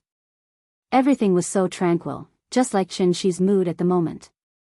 The couple stood side by side on the steps of the west wing. Looking at the 3 lively and cute little guys, the corners of their mouths couldn't help but reveal a faint smile. However, life was like a train. After arriving at this station, there was still the next station. Xianxia wasn't even ready to welcome the next station when the train suddenly stopped here. In just a moment, the figures of his sister-in-law and Qin Yongyan suddenly appeared on the steps outside the main hall, and Xianxia immediately held Qin Ruoying's hand. In addition to the 3 children who were still fooling around, even Gu Lao and Xiao Yuan noticed the strangeness and couldn't help but immediately look up at the sky. They saw that, the sky that was still bright and beautiful just a moment ago had been shrouded by large dark clouds in the blink of an eye. It was clearly 10 o'clock in the morning, but the sky was gloomy as if night had fallen. The speed of change was simply puzzling. Why did the weather suddenly change? Gu Lao looked at the sky in surprise and immediately stood up. Then he quickly said to Xiao Yuan, it looks like it's going to rain. Quick, let's put away the tables and chairs, however. As soon as Gu Lao's voice fell, bean-sized raindrops suddenly fell from the sky. Like a summer shower, the dense raindrops continued to fall from the sky. Almost instantly, Gu Lao and Xiao Yuan became drowned rats. And at this moment, Qin Shi, who was standing on the steps, suddenly reached his hand into the rain and then opened his palm, allowing the raindrops to constantly hit his palm. Feeling the surging spiritual energy contained in the rain, Qin Shi's brows almost instantly twisted into the shape of the Chinese character, Sichuan. What kind of shower was this? This was simply an unprecedented tide of spiritual energy. Spiritual energy liquefied, benefiting the common people. This was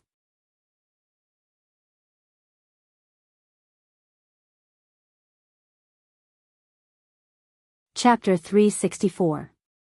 Rain moistens all things and nourishes the common people. In this bleak and cold late autumn, a sudden downpour instantly extinguished everyone's rising spirits because of the National Day holiday. Heavy rain was always accompanied by strong winds, and this was the north. When the heavy rain came down, it immediately drenched people from top to bottom. On the streets of the capital, people hid under the eaves and shivered. Everyone was hoping that the rain would stop, but they didn't know that. This rain, it was actually a blessing bestowed by God to all things. From the moment the rain started to fall, the big cat was like a clockwork doll that had been activated, running wildly in the rain. Big Head, who had always been trapped in the fish tank and couldn't go anywhere, jumped out of the fish tank like a fish leaping through the dragon gate. Then, through his own hard struggle, he finally jumped into the heavy rain. For most children, being in the rain was always a very fun thing to do, and the three little guys were no exception. At first, the brothers were a little restrained because Gu Lao was present. However, Ninian looked back at Qin Shi and found that her parents' attention was on the sky. She rushed into the heavy rain and then jumped around the yard with the big cat. She stepped on the water in the yard like a Peppa Pig who liked to step on mud. Her little face was full of excited smiles. The rain drenched her hair, and the line of water almost blurred her eyes, but this made her even happier.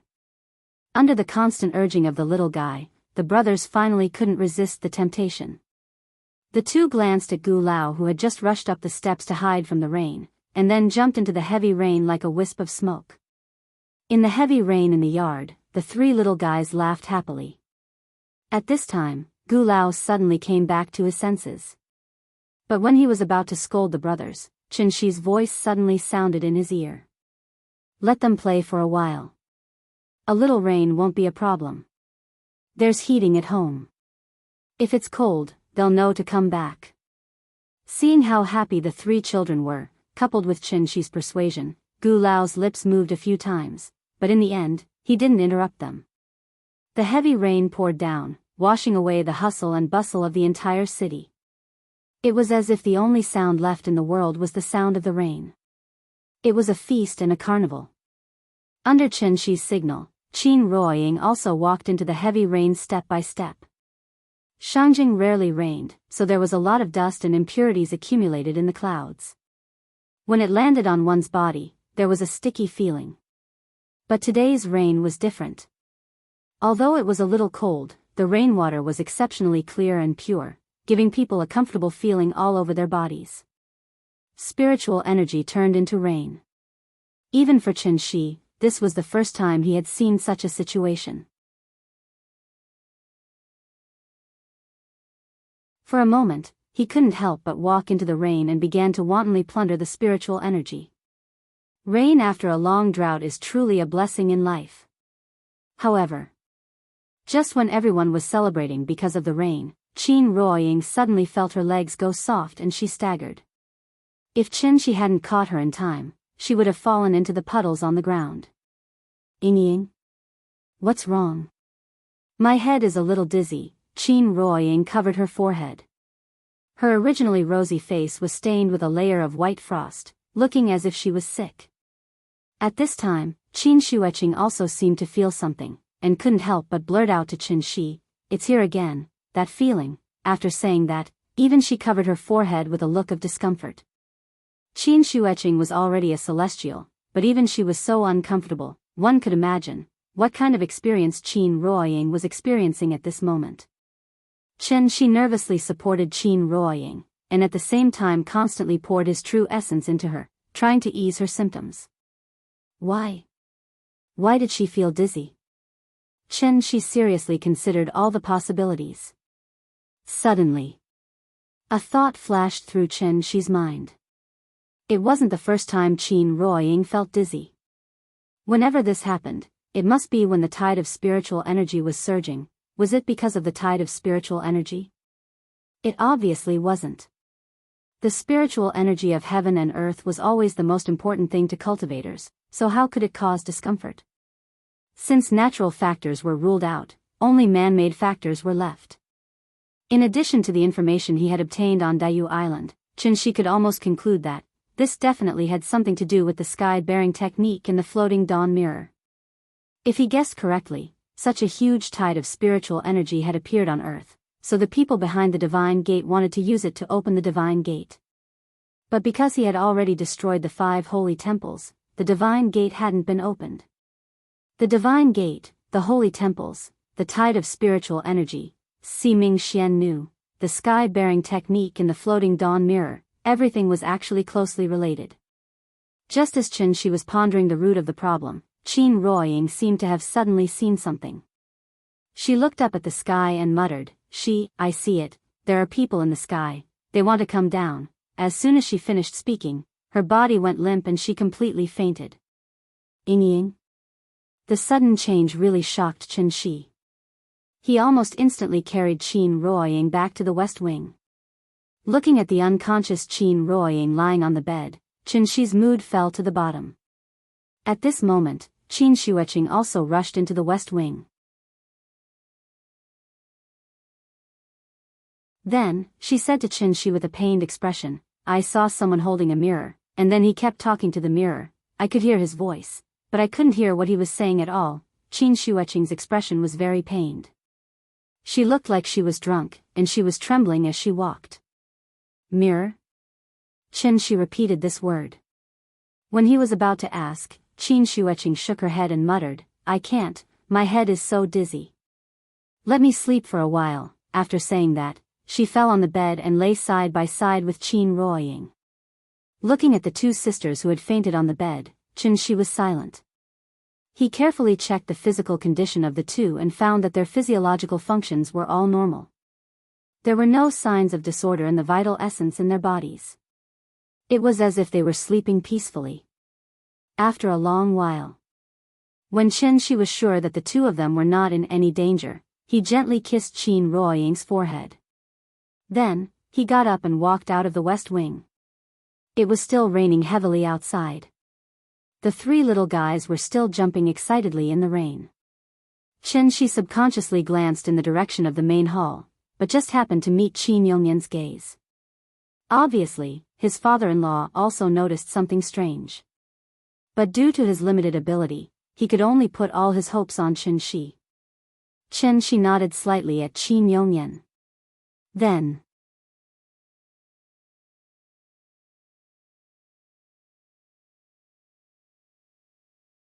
Chapter 365.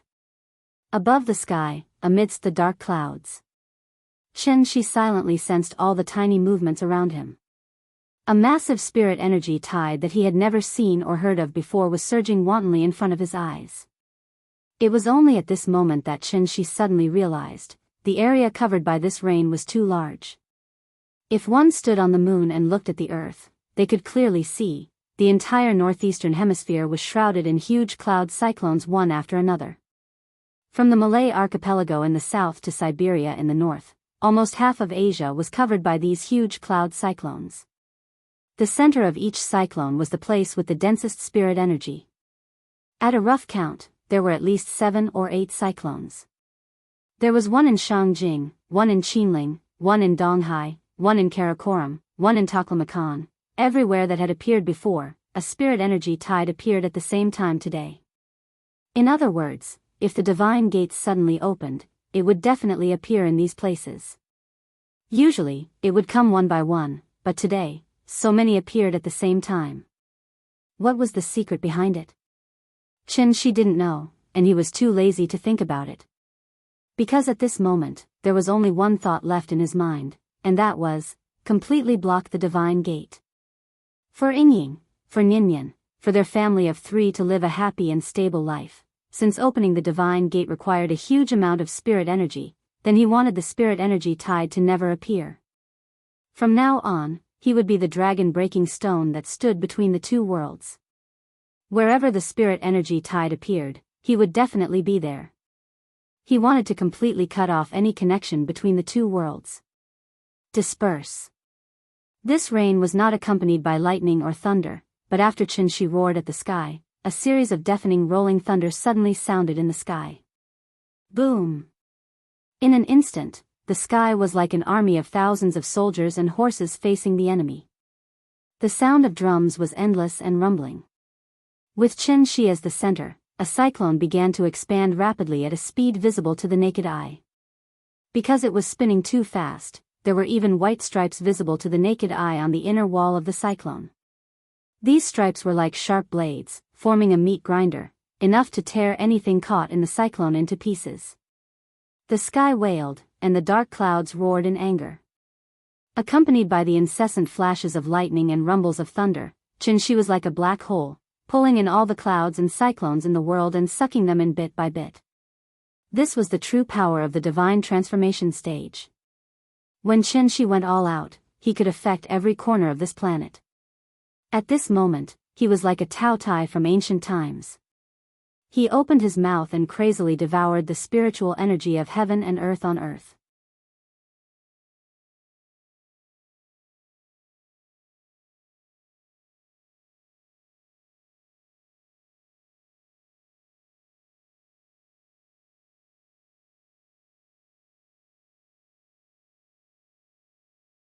Okay, go out and play. Wait, what do you want to eat tonight? Dad will make it for you later. Braised pork ribs. After casually throwing out such a sentence, the little fellow hurriedly ran out of the west wing. Okay, got it. After Qianxia responded with a smile, he slowly walked to Qin Ruoying's side. Looking at his lover lying quietly on the bed, Qianxia couldn't help but gently leave a kiss on her forehead. After a kiss, the sister-in-law next to him suddenly made a soft moan, as if she had a nightmare. Qianxia was about to reach out to check the situation, but Qin Shueqing jumped up from the bed like a frightened cheetah, and then kicked Qianxia's head. Stop. It's me. In front of Qianxia, the sister-in-law would never have any possibility of resistance. He just casually glared at Qin Shueqing, and Qin Shueqing suddenly fell on the bed like a robot without power. Let's talk, what did you see before you fainted? The sister-in-law was a celestial being, and her foundation was much thicker than Qin Ruoying's, so the information she provided was naturally more useful. After Qin Shueqing was pressed on the bed by Qianxia, she was completely awake. The sister-in-law twisted her body and found that she couldn't move, so she couldn't help but blush and scold Qianxia, "Hey, let go of me." But this tone. Why does it sound a little strange? Get up, do you want to drink water? No. Qin Shueqing seemed to dislike the feeling of being controlled by Qianxia, so her attitude wasn't very good after she got up. But when she saw Qin Ruoying, the expression on her face slightly stiffened. Then Qin Shueqing quickly shifted her gaze to the window, and then said, I saw a lot of people. Those people seemed to be walking on clouds and flying in the sky, and they were wearing very strange clothes, a bit like ancient people. Behind them was a very, very big palace, even bigger than the Forbidden City. They were all looking at me. Maybe they weren't looking at me. Anyway, from my point of view, they were looking at me. I saw the hostility in their eyes, and the murderous intent. I don't know how to describe that feeling to you. At that moment, I felt like Sun Wukong, who wreaked havoc in heaven, standing outside the southern heavenly gate, facing the gods and Buddhas in the sky alone. Qin Shueqing frowned, trying hard to recall the scene she saw at that time. When Qianxia heard this last sentence, the corner of his mouth suddenly hooked up into a shallow arc. They weren't looking at you, they were looking at me. Looking at you? Why would they look at you? After hearing Qianxia's words, Qin Shueqing shifted her gaze to him. She was really confused now, and really didn't understand the situation. Why did she suddenly faint? The people she saw in the dream, who exactly were they? His sister-in-law was confused, but Qin Shi had no intention of explaining.